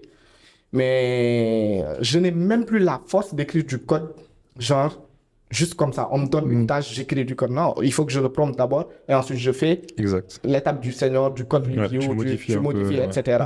Donc, ça a changé. Dans 10 ans, là, on n'a pas encore 3 ans. Ouais, c'est ça. 2 ans. On ne maximum, s'imaginait pas ça. Ça relève de la science-fiction, tout ce qu'il y a là. Dans 10 ans, on sera... La Chine, ils viennent de lancer les taxis volants autonomes. Ils ont vraiment fait ça? Ils ont lancé ça et à l'attestation, ils ont commencé à faire du transport dessus. Ils ont commencé? Ils ont commencé. Gars, ça a relevé de la science-fiction. Donc, je t'imagine dans 10 ans, on parle de la même chose. Hein. C'était de la semaine passée ou dans Pas le temps, il y a 2 semaines. Il n'y a pas 2-3 semaines. Hein. Autonome, hein? Voilà. Taxi, voilà. Ça, tu lisais ça dans des BD, c'était voilà, 2175. Ouais. On est en 2025. On est en 2025. Gars, en 10 ans. Ça va très vite. Là, ça va extrêmement vite. Là, je pense qu'on a ouvert la boîte de Pandore. Et on n'est pas prêt. Mais là, par exemple, là, tu parles bon, pour ceux qui ont déjà commencé le dev il y a quelques années. Mais il y a un gros problème qu'on a, c'est ce que je considère en tout cas moi être comme un gros problème, c'est les écoles. Parce que très souvent, même avant l'IA, et c'est tout le temps en déphasage avec l'entreprise. Et des fois, tu fais tes 5 ans, si tu suis en fait le programme de l'école que tu veux rentrer en entreprise, c'est très compliqué. Tu vois qu'il y a un déphasage, c'est pas forcément les mêmes technologies, il y a beaucoup de méthodologies qui sont appliquées de manière différente, etc. etc. Et aujourd'hui, avec l'IA, est-ce que ce gap ne va pas encore plus s'agrandir? Et est-ce qu'aujourd'hui, j'en viens un peu à poser la question, est-ce que ce serait smart si aujourd'hui j'ai un enfant qui fait le bac, ou bien un petit frère qui fait le bac, est-ce que ce serait intéressant de se plonger dans l'informatique en 2025, par exemple? Oui, c'est intéressant. C'est intéressant. Maintenant, il faut savoir quoi l'apprendre. dans quoi le mettre. Ce serait intéressant de lui mettre dans... Maintenant, il faut plus qu'on se limite à juste écrire du code, etc. Il faut d'abord qu'il sache c'est quoi le code, etc. et tout. Mais il faut plus s'orienter à l'ingénierie, la résolution de problèmes. Ouais. Parce que c'est ce qui nous reste. Franchement, écrire du code mécaniquement, franchement, ça, Ouais, c'est révolu. je pense pas que nos enfants auront le plaisir de... Je sais pas, peut-être auront le plaisir de le faire tout le temps. Peut-être la manière d'écrire du code, ça va changer. Voilà, il y a énormément de choses qui bouillonnent dans ma tête. Mais actuellement, malheureusement, ce gap-là, si on continue comme ça va s'agrandir. Ouais. Nos écoles ont... Moi, je suis quelqu'un, on me connaît pour partout où je vais, je clash le système. Mais le système, il est vraiment... C'est-à-dire, même pour la médecine, j'ai vu sur Twitter la fois passée, vous avez intérêt à vous tenir bien et à manger sain parce que vos docteurs sont en train de passer de certification avec chat. Tu vois? Et là, c'est compliqué. C'est que il faut que tout change. Si on fait pas attention, tu vas te faire opérer dans 10 ans, il y a coupure d'électricité, on te dit, gars, faut aller voir le Seigneur. Hein. Là, c'est mort. Donc, voilà. Malheureusement, il faut que ça change. Il y a énormément de gens qui ont parlé du système de mettre à bas âge l'apprentissage du code. Tout ça. Il ne faut pas l'arrêter, il faut le continuer. Parce que une fois que le gars il a la base, il peut faire tout le reste. Mais il faut vraiment un changement. Et pas un changement progressif, il faut un changement. Des impératifs qui sont mis en place. La vision Sénégal 2050, c'est bien. Mais voilà, il y a des changements qui doivent être pris maintenant. Tu vois. Et bien sûr, la plupart de ces changements-là, c'est des changements qu'on est en train d'appliquer pour aller en 2050. Mais je pense qu'en tout cas, en éducation, il y a tout à refaire. Tout. La plupart d'entre nous, hein, dans la TLTech, la plupart des gens que tu connais qui sont en train de faire des choses incroyables, c'est des gens soit qui ont drop de school ou qui l'ont pas appris de l'école. Ouais, des autodidactes. C'est des autodidactes. C'est des gens où même quand ils sont à l'école, sont autodidactes. Donc, ils suivent l'école pour avoir le diplôme. Mais réellement, les compétences, on l'apprend par nous-mêmes, par Udemy, par d'autres plateformes. Et c'est malheureux. Et sachant que l'école est en train de former des gens qui sont obsolètes à la sortie. Ça, c'est un truc qui me... En fait, quand je l'ai compris, je pense que c'était en première ou en deuxième année, j'avais du mal à venir à l'école. C'est-à-dire, je paye l'école, je viens, je prends 8 heures de ma journée, voire plus, mon énergie, j'apprends des choses qui sont obsolètes. C'est-à-dire, j'avais tellement... C'est horrible. Ça me faisait limite tomber malade, en fait, à un certain moment. J'arrivais plus à aller à l'école, à un moment. Je l'ai eu aussi à ma deuxième année, hein, parce que j'ai eu la chance d'être allé à Ecobank en stage. On m'a plongé dedans.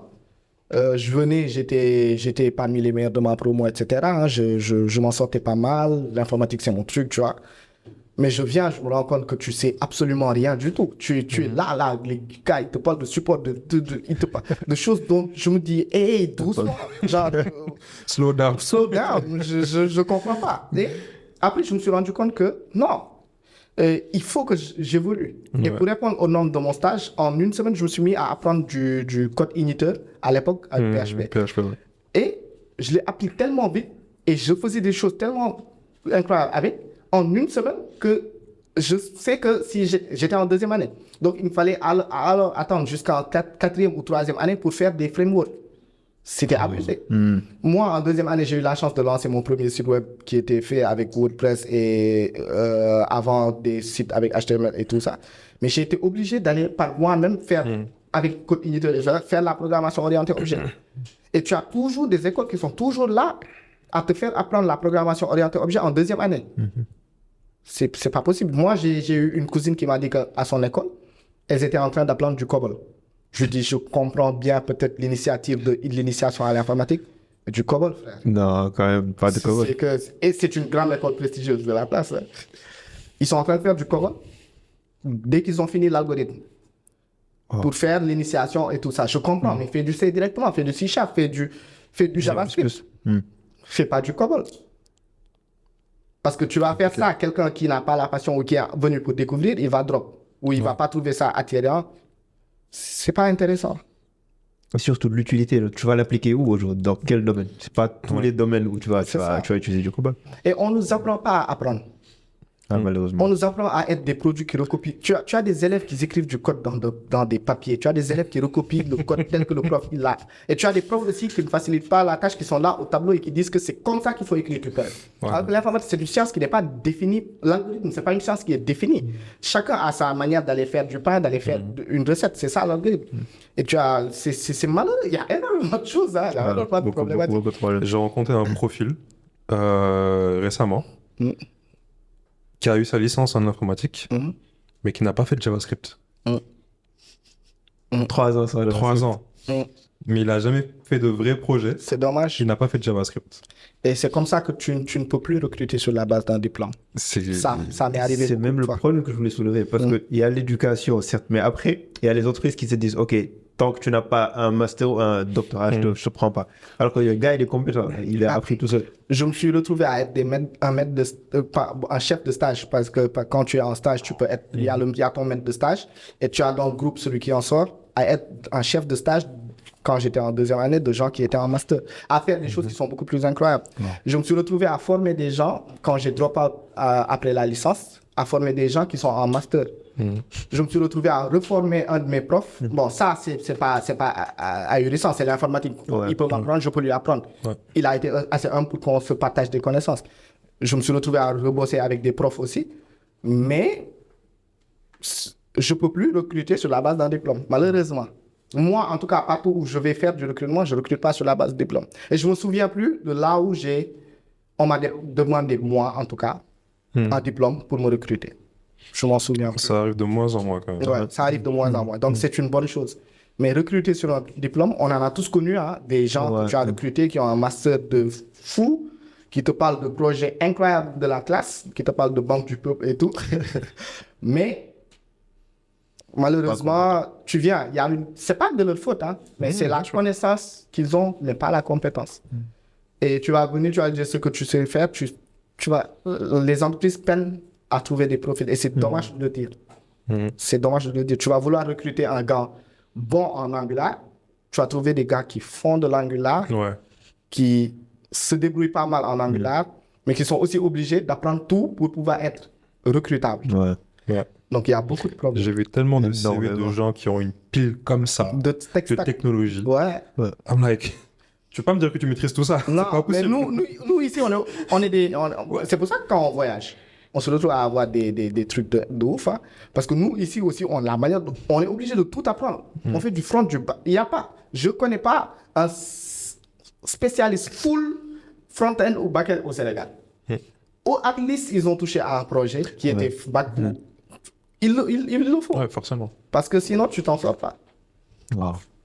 Et puisqu'on est dans la formation, est-ce que ici au Sénégal, le profil de DevOps, il est bien formé ou c'est un métier on le découvre sur le tas, comme ça, on se forme? Je pense qu'il n'y a pas beaucoup de formation en DevOps ici. Je trouve, en tout cas, qu'il manque assez aussi de formation très compétente dans le DevOps. Parce que tu as aussi ce truc de marketing-là que les new schools, ils ont introduit. Tu as n'importe quelle école qui pop d'un coup, qui te dit école de technologie et qui te dit je t'apprends le DevOps. Et quand tu rentres dans le syllabus, tu trouves que DevOps c'est synonyme de Docker, juste Docker ou juste Kubernetes ou juste ceci. Alors qu'ils n'apprennent pas aux gens, tu vois. C'est pour ça que même dans le DevOps, quand tu recrutes, tu ne vois jamais de titre juste un DevOps. Hein. Souvent, les entreprises sont obligées de préciser. Parce que tu vas recruter. Chez nous, il y a des DevOps, il y a une équipe DevOps. Chacun est spécialiste en quelque chose. Et donc, tout ça, c'est assez difficile. Tu as des DevOps qui portent le nom de DevOps, mais tu ne sais même pas qu'est-ce qu'ils déploient. Donc, c'est assez compliqué. Donc, malheureusement, on n'a pas assez de formation. La plupart des formations excellentes qui existent sont juste en ligne. Mais il y a des écoles qui se débrouillent. Il y a des Simplon, des GoMyCode, etc. qui essayent. Mais je trouve que ça peut aller plus loin, ça peut être plus technique. Mais si tu devais proposer à les gens qui nous regardent, un débutant qui veut se former en DevOps, tu lui conseillerais quel parcours? D'abord, trouve la roadmap du DevOps et ensuite, va sur les plateformes en ligne. Tu n'as pas besoin d'aller payer une formation pour faire du DevOps. Il y a toute la connaissance du DevOps, ce n'est pas un nouveau métier. C'est des choses qui existaient déjà, c'est des nouveaux outils. C'est des automatisations, c'est une culture. Donc, tout ce que tu peux apprendre, en tout cas pour la partie technique du DevOps, tu peux l'apprendre en ligne. Et les deux meilleures plateformes qui me viennent en tête, franchement, c'est Udemy et Code Cloud, qui s'écrit avec un K. C'est excellent. Parce que tu apprends, mais tu n'apprends pas comme où tu es là à lire des cours et le prof il te donne un exercice. Non, là-bas, tu apprends et juste le step suivant, c'est un langue qui s'ouvre et tu es obligé d'appliquer, de pratiquer ce que tu apprends. C'est excellent. J'ai jamais eu de retour négatif et je le recommande tout le temps à ceux qui me contactent sur les réseaux. Et j'ai jamais eu de retour négatif. Et j'ai appris là-bas beaucoup de choses. Et j'apprends jusqu'à présent. Hein. Comme je te l'ai dit tout à l'heure d'or, j'ai des certifications qui sont en cours. J'apprends. Hein. Toujours. Après, vu comment ça va vite, il y a... Ouais. Justement, c'était Faut se ça mettre à ma jour. question en fait. Dans le DevOps, est-ce que ça avance aussi rapidement qu'en Dev par exemple? Ça va très vite. Ah ouais. Ça va extrêmement vite. Tout le temps, tu as des outils, tu as des choses qui sortent. Ça va très vite, mais il faut savoir être focus. Et c'est ça dont je parlais de l'inconvénient des outils DevOps, c'est qu'il y en a tellement et ça en sort tout le temps. Et surtout avec... C'est pas que dans le DevOps, c'est que maintenant, l'informatique, comme je le dis, depuis que les banquiers et les marques, les éléments du marketing sont rentrés dessus, c'est devenu très hype, de créer tout le temps de nouveaux... Chaque semaine, c'est pour ceux qui suivent chaque semaine, il y a une nouvelle techno qui sort, il y a un nouveau truc qui sort. Où tu envoies DevSecOps, du MLIA, genre, tu as du mal que tu t'en perds. Maintenant, il y a énormément de choses, mais il faut savoir être focus, savoir se concentrer sur certaines choses importantes. Et voilà, focus, franchement. Focus, ouais, toujours focus. Et bon, il y a des concepts que tu as mentionnés. Donc, on en voit plein actuellement. Le GitOps, on parle de MLOps, même NoOps, ça c'est... Du coup, est-ce que c'est juste des buzzwords ou bien c'est vraiment des trucs qui sont utiles? Ouais, la plupart, c'est des spécialisations du DevOps. Mais oui, c'est des buzzwords, je te l'avoue. La plupart, c'est des métiers qui existent déjà. Il y a un banquier qui rentre avec son costume, qui regarde, qui dit qu'est-ce qu'ils font. On lui dit, eux, ils font ça, il dit MLOps. Et c'est fini. Mais c'est juste des spécialisations. C'est le OpsIA, je pense, ou je sais pas comment, AIOps, je sais même pas comment ils l'appellent. C'est le DevOps appliqué aux pratiques de l'IA ou l'IA appliquée aux pratiques DevOps. Tu as le DevSecOps qui est d'inclure la sécurité, tout ce qui est sécurité de bout en bout dans le parcours DevOps. Tu as les MLOps dans le machine learning. Tu as le NoOps, franchement, ça, j'ai jamais compris. Les gars, c'est quoi l'utilité? Parce que tu crées un truc, après tu viens, tu dis non. C'est compliqué. Ouais, C'est compliqué. Et dans le machine learning, je trouve les DevOps, quelle place ils occupent dans le succès du déploiement? Parce qu'aujourd'hui, c'est bien de développer son modèle GPT, Gemini, etc. dans son PC, mais quelle place occupe aujourd'hui le profil DevOps dans la partie machine learning? Donc c'est eux qui rendent disponibles les modèles aujourd'hui, de sorte à ce qu'on puisse les utiliser nous. Ils rentrent plus dans l'étape qu'on appelle le provisioning. Donc c'est la mise en place de l'infrastructure. Parce que quand on parle d'IA, on parle surtout plus d'infrastructure et de ressources. Et donc souvent, c'est là où interviennent les DevOps qui sont spécialisés dans les ressources nécessaires pour faire tourner des applications de production d'IA ou des applications à but d'IA ou voilà. Donc les trainings, etc. Et ça demande d'être un peu plus pointu sur tout ce qui est carte graphique, sur tout ce qui est ressources cloud optimisées IA, API IA, etc. Et voilà, d'optimiser le déploiement et de faire de telle sorte que, par exemple, aujourd'hui, si tu as un produit ou un service IA qui commence à prendre de la charge, comment faire que ce service reste disponible avec le provisioning qu'il faut. Quand on est en phase d'entraînement de ce service-là, comment configurer l'environnement pour faire le provisioning exact de l'environnement pour ne pas payer cher parce que ça paye extrêmement cher. Je pense que mais Andak IA, etc. Il doit avoir des grosses factures. Il y a de grosses factures, mais il faut comment faire pour... souvent, c'est mêlé à ce qu'on appelle la FinOps. C'est là où ça intervient, quoi. Et bon, pour la FinOps, tout à l'heure, en off, tu nous parlais on va pas peut-être donner le nom, mais de factures qui arrivent à des milliers de dollars par mois. Ouais. Comment faire pour... quelles sont tes stratégies, toi, pour optimiser ces coûts-là? Je suis très nul à ça. Ah ouais. Ouais. Je l'avoue, hein, je suis très nul à optimiser les coûts. Bon, en tout cas, pour une startup qui existe déjà, je suis très nul à ça parce que les coûts, c'est très difficile parce que tu vas trouver une startup qui est en place, qui a des ressources, par exemple, qui sont un peu partout et tu vas vouloir faire de l'optimisation. Ça demande à savoir quoi couper, ne pas couper. Tu vas toucher à un truc, on va te dire non, c'est en prod, tu vas devoir planifier, etc. Tu vois. Ça, c'est assez difficile. Mais moi, mes stratégies, c'est tout le temps d'aller avec le strict nécessaire, le minimum nécessaire. Et il faut savoir que le business de ces clouds, il n'y a pas meilleur business que le public cloud. C'est hyper fructueux. Et c'est de l'attirance qu'ils te font. Ils te disent, hey, tu veux faire ça? Non, viens. Quand tu vas venir, tu es là où, d'un coup, tu es là, tu consommes petit, et d'un coup, ils te disent, hey, voici ta facture. Ils te donnent une grosse facture. Et là, il faut tout le temps ne jamais laisser les choses en libre aller, en self-service, en free service. Il faut tout le temps contrôler et avoir de la visibilité. Tu sais, naviguer en aveugle, c'est le pire ennemi de toutes les startups. C'est ce qui amène que la plupart des startups se tapent des Duolingo, par exemple, qui est un excellent use case. Ils payent des millions de dollars si je me trompe, en service cloud. Par an. Par an. Ouais, non. Ouais, je pense que par an ou par mois. Je ne sais pas c'est comment. Mais ça ne t'étonne pas qu'il y ait des boîtes qui payent par mois des millions de dollars. Hein. Ça existe. ChatGPT le faisait. ChatGPT, ça c'est... Je ne sais pas, ou quelque chose comme ça. C'est pas la boîte qui consomme le plus. Ouais, ça le paye par jour, je pense, quelque chose comme ça. Parce Donc, que ça, mal souvent, tu le vois sur Twitter, appelé à l'aide, là. non, c'est chaud. Ouais. Donc, boîte IA, c'est très chaud. Même le boîte non IA, moi, je me dis, tout ce qu'ils font du vidéo, par exemple, YouTube, je trouve que c'est pas très rentable. Ouais, c'est ça. On très difficilement. Ouais, difficilement. Très difficilement. Donc, voilà. Il faut...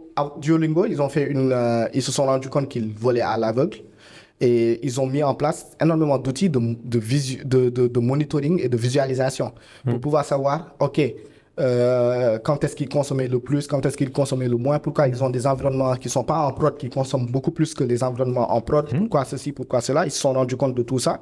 Ils ont commencé à pour chaque élément, l'attaquer et aller vers l'option la moins chère. Et moi, c'est ce que en fait, tu peux ne pas penser ton application en mode... tu peux ne pas faire de l'over-engineering quand tu fais l'architecture de ton application.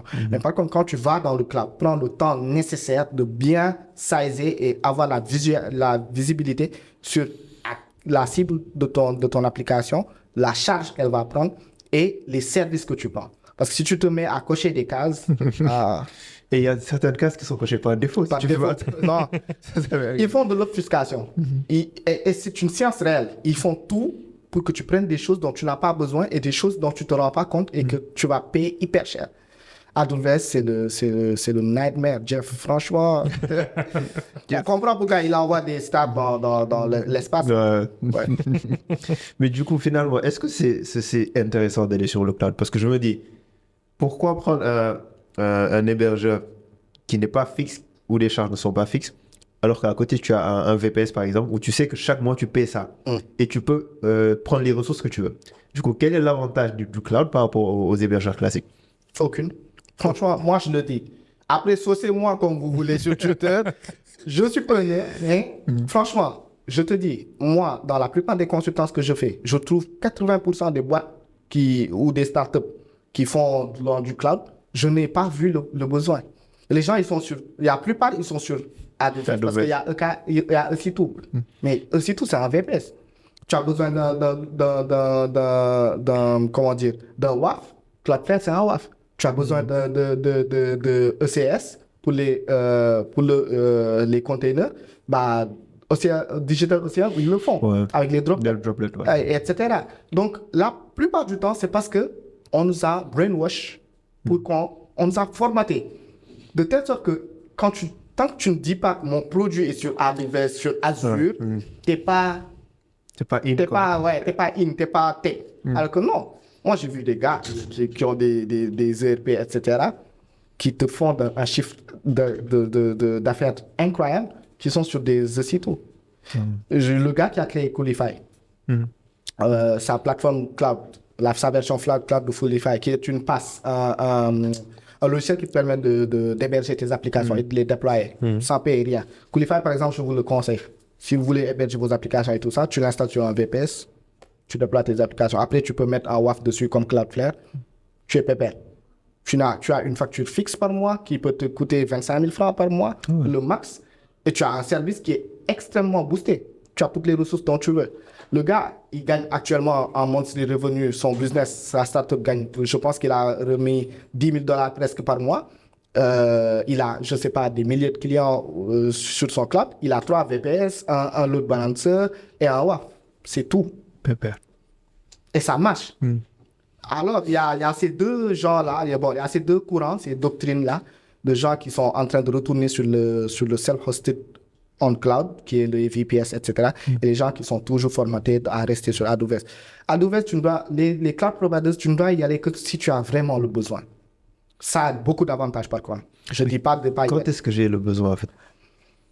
Bah, quand tu sens que dans ton application, par exemple, moi, en ce qui me concerne, quand je vois que j'ai besoin d'un cloud privé, d'un subnet, de choses avancées, franchement, c'est des choses techniques de private subnet, de choses que je ne peux pas faire, en tout cas, sur juste un EC2 ou un truc comme Ersner, etc. Là, je vais sur AWS. Quand le besoin il est là, quand je dois répondre à certaines normes de compliance, quand je dois avoir des hautes disponibilités abusées, là, je vais sur du cloud.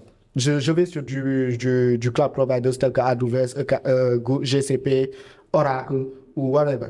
En regardant l'option la moins chère, bien sûr. Mais j'y vais. Quand vraiment le projet en a besoin. Quand tu fais des programmes très, très avancés qui ont besoin d'énormément de scalabilité, de choses que le manager là peut te gérer.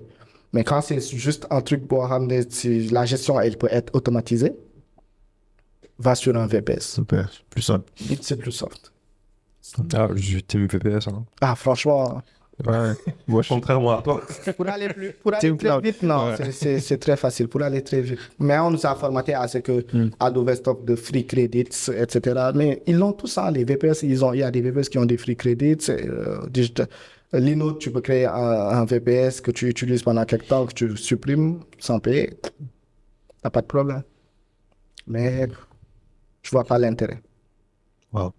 Du coup, je dois quitter le cloud pour aller bon. Lui, Oh, attention. C'est là où je vais en venir. Je vais dire ce que je n'ai pas dit. Tu me mets dans la sauce. Je suis déjà dans la sauce. est-ce que je dois quitter? Bon, parce que je n'arrive pas à maîtriser ma facture. Je ne peux pas te dire une période où j'ai payé un montant fixe. Ça évolue toujours. Et Graduellement, c'est croissant ou bien c'est en dents aussi? en fait, Quand ils testent des choses, quand ils testent des choses, je suppose. j'arrive pas à comprendre. Mais bon, après, on va en discuter. Ouais, si tu veux. En tout cas, si c'est faisable, si ton business, vraiment, tous les services dont tu as besoin. Et tu peux être sur du EC2 tout en utilisant quelques services qui sont chez les cloud providers. Ouais. Par exemple, S3. Quoique moi, j'héberge mon propre S3 avec Min.io. Donc, Ouais. tout est self-hosted. S3, voilà. Mais tu peux Ah, c'est la avoir ton tendance. S3 là-bas. Ouais, c'est la tendance, ça. Ouais, c'est la tendance. Ouais. Ouais. Parce que il y avait une douille, hein, franchement, les gars. De plus en plus, j'entends parler de Minayo. Hein. Ouais. Donc, tu peux faire ça, mais tu peux utiliser S3, tu peux utiliser CloudFront, tu peux utiliser des choses que des CDN d'Amazon, quelques briques. Et si tu viens pour aller sur du full cloud native, et que tu n'en as pas le besoin, crois-moi, si tu as les clients et l'argent qui coule à flot, ok.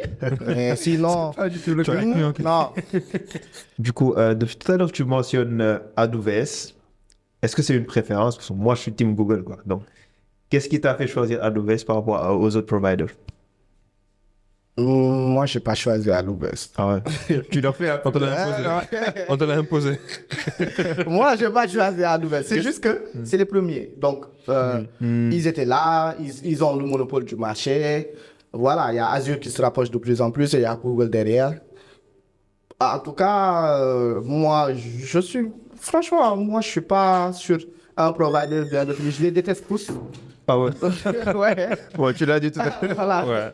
Je les déteste tous, mais voilà, on va prendre ce qui fit le mieux au business. Parce que franchement, Google, par contre, ils étaient assez chers. Moi, la dernière fois que j'y étais, ils étaient assez chers, plus chers que sur AWS pour certains trucs. Mais Google, ils sont, selon moi, moi, j'ai eu une meilleure approche avec Google, une meilleure expérience. Par contre, avec Azure, c'était plus cool. C'était plus cadré, c'était plus ceci. Il manquait des choses, mais voilà. Donc, sur tous les trois, AWS, bizarrement, c'est celui que je déteste le plus. Ils font tout comme ils veulent. C'est une galère. Ils rendent les choses plus compliquées que ça ne l'est.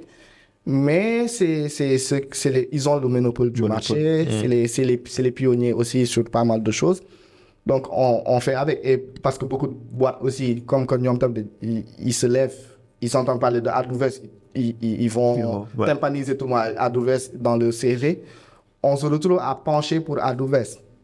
Mais peu importe, hein, moi, tu me mets sur du Google, sur du Oracle. J'ai même fait du Oracle. Et j'ai beaucoup aimé Oracle, par contre. Mais franchement, whatever. Moi, c'est... Tu es le moins cher, viens, on est allé. Franchement.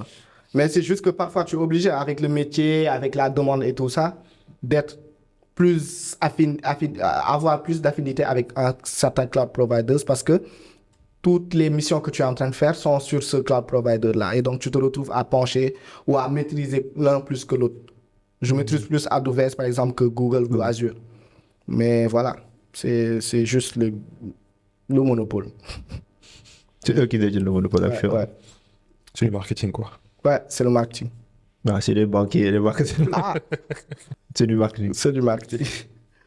Et ils sont les pionniers aussi. Ouais, ils sont sur pas mal de choses. Donc, c'est ça. C'est la même chose pour les cloud providers.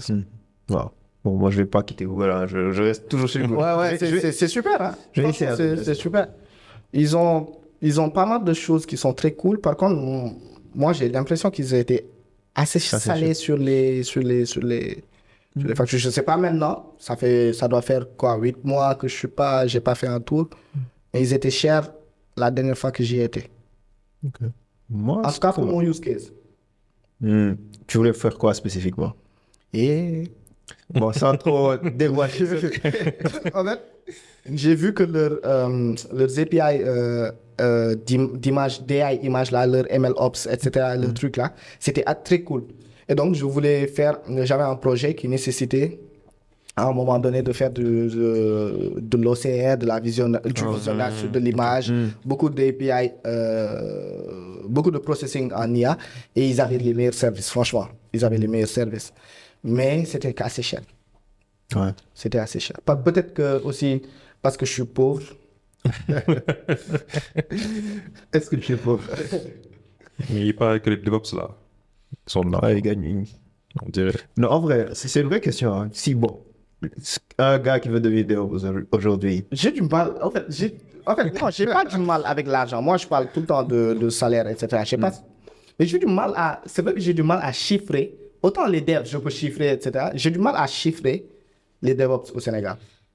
Parce qu'il m'est arrivé de donner des chiffres et tu as tous les DevOps qui me contactent et me disent, boy, à mes missions, le prix que tu as donné, c'est haut. Ouais. Et parfois, tu chiffres, on te dit, c'est quand même bas. Mais je pense que si on doit donner un chiffre, je pense que les DevOps qui viennent de débuter, ça peut démarrer à partir de 450. Après, peut-être, j'abuse, mais moi, je trouve que après, ce que j'ai vu, c'est que c'est à partir de 450 jusqu'à X. Mais est-ce que ce qui biaise pas aussi ces chiffres-là, c'est les autres cassettes qu'ils ont à côté? Parce que je pense en général, les DevOps, ils ont d'autres choses à côté. C'est ça. Si tu fais un peu d'IA, je pense que ça a un plus. C'est ça. Si tu fais du dev full stack, ça a un plus, etc. C'est que souvent, si tu regardes bien, le DevOps, c'est une évolution d'un développeur, souvent, ou une évolution de quelqu'un qui était dans le réseau, etc. Ouais. Donc, ça fait que, en fonction du background ou en fonction du package du gars, le salaire, il peut être extrêmement élevé dans le cadre du Sénégal. Donc, voilà, il y a des DevOps qui sont... Moi, j'ai vu des DevOps avec 2M+. Mais c'est possible. Hein. Donc, ça dépend du package du gars. Tout comme tu as des devs qui sont ici, même dans la place, même en train de m'interviewer avec des salles de discussion, hein, franchement. Il parle de vous. Les gars, on sait pas. C'est toi, Mustafa. On sait pas. Non, non, non. Bon. Sur le plan, nous, peut-être, Mustafa avec moi, je sais Ah, pas. vous avez pas la patte. Et depuis tout à l'heure, on parle de logiciel. Donc là, je voulais savoir, est-ce que le DevOps est applicable au hardware aussi? Bon, comme par exemple, on a Tesla, des voitures autonomes connectées. Du coup, on voit, ils utilisent une technologie qui s'appelle OTA, Over the Air, pour déployer leur mise à jour. Du coup, est-ce que le DevOps est applicable sur du hardware? C'est une excellente. Il est bien. Ah, c'est lui qui me l'a soufflé. Il est bien. Non, c'est excellent. Quand tu parles de Tesla, ça évoque les gigafactories, etc. Elon, c'est un bouc. Hein, il a beaucoup apporté sur ça. Donc, Elon, sur Tesla ou que ce soit sur SpaceX aussi, il applique la même méthodologie qui fait que oui, ça peut s'apparenter à du DevOps. Je pense, oui. Parce qu'il itère très rapidement. En fait, tu vas prendre SpaceX. S'il devait faire comme toutes les agences spéciales, comme la NASA, il allait prendre 20 ans ou 30 ans ou plus. SpaceX, maintenant, ça a quoi? Maximum 15, 20 ans. Presque. Ça n'a même pas. Tu vois? Et ils ont réussi des choses que même la NASA et toutes les agences spatiales commandent chez eux. Et Tesla, c'est la même chose. Ils ont trouvé l'industrie automobile qui fonctionnait d'une certaine manière. Ils ont créé le iterate and prototype iterate and sell très rapide qui ont fait que c'est devenu extrêmement rapide. Ils font tout ce dont tu as besoin pour faire ton hardware dans une usine et ils essayent d'optimiser le workflow de telle sorte que dès que l'idée est là et qu'elle est validée, du rassemblement des matières premières à l'assemblage, à la production, à la mise en route, ça devient extrêmement rapide. Et tu as parlé du over the air qui s'applique aussi au principe de déploiement qu'ils mettent en place. Parfois, ils sortent un produit et ils continuent à itérer dessus. La Tesla, quand c'était sorti la Model X ou la Model Plaid Y, etc., c'était pas aussi fourni que maintenant. Et pourtant, ceux qui l'ont depuis 5 ans et tout ça, ils continuent à recevoir des mises à jour qui ont fait que même le self-driving, le autonomous driving, c'était en rollout. C'est pas sorti tout de suite où tu pouvais faire de longues distances, mais maintenant, c'est extrêmement poussé. Donc, c'est super, ça s'applique au hardware, ça s'applique à nos téléphones. On parle de Tesla, mais l'iPhone, ça a été le premier produit à amener, je pense, cette approche du DevOps dans le hardware. Ils te sortent des téléphones maintenant, l'industrie te sort des téléphones même pas 10 mois. Parce que c'est de novembre à novembre. Donc, c'est parfois même, ils sortent avant novembre. Donc, c'est extrêmement... C'est possible. C'est possible dans le milieu, même pas dans le hardware, mais dans le milieu de l'entrepreneuriat, d'avoir cette culture DevOps. Mais c'est plus de la méthodologie agile.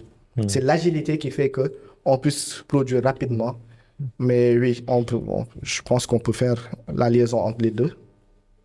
Ok. Ouais. J'ai plus de questions.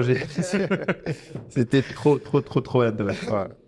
Et bon, on a parlé un peu de cloud. Je pense qu'on peut faire même un thème spécial cloud. On a parlé de virtualisation aussi. Et émulation, il y avait un thème sur ça. Où il y a plein de choses qui peuvent sortir d'ici. Ouais. Et donc voilà, moi, c'était tout pour moi. Si Mustafa, tu as des questions, contributions, même Mohamed, hein? Voilà. Non, moi... On l'a beaucoup fatigué là. Voilà, c'était très intéressant. Franchement, c'est des sujets... Malheureusement, je trouve que ici, dans la scène tech, on fait beaucoup de vulgarisation et de sujets qui attaquent pour les débutants, etc. Mais on n'a pas ça qui fait qu'on parle de choses assez calées ou de niveau intermédiaire. Bon, on n'a rien dit de calé, hein, on a juste raconté des trucs d'un débutant. Donc, mais c'est quand même bien de mettre des mots sur certains sujets et d'en discuter, quoi. Franchement, c'était hyper cool. Super. C'était un plaisir de te recevoir. Merci d'avoir accepté l'invitation. Merci Moustapha d'avoir été là. Super, on se retrouve pour un prochain épisode. J'espère que vous allez regarder le premier épisode qui est sorti aujourd'hui. Le deuxième épisode sort normalement, je sais pas, peut-être semaine prochaine. On ne maîtrise pas encore le calendrier de publication. Mais voilà. On vous attend dans les commentaires pour les retours, les questions, si vous avez des questions pour le grand docteur. Et voilà, nous, on se retrouve la prochaine fois. Ciao, ciao. Ciao, ciao.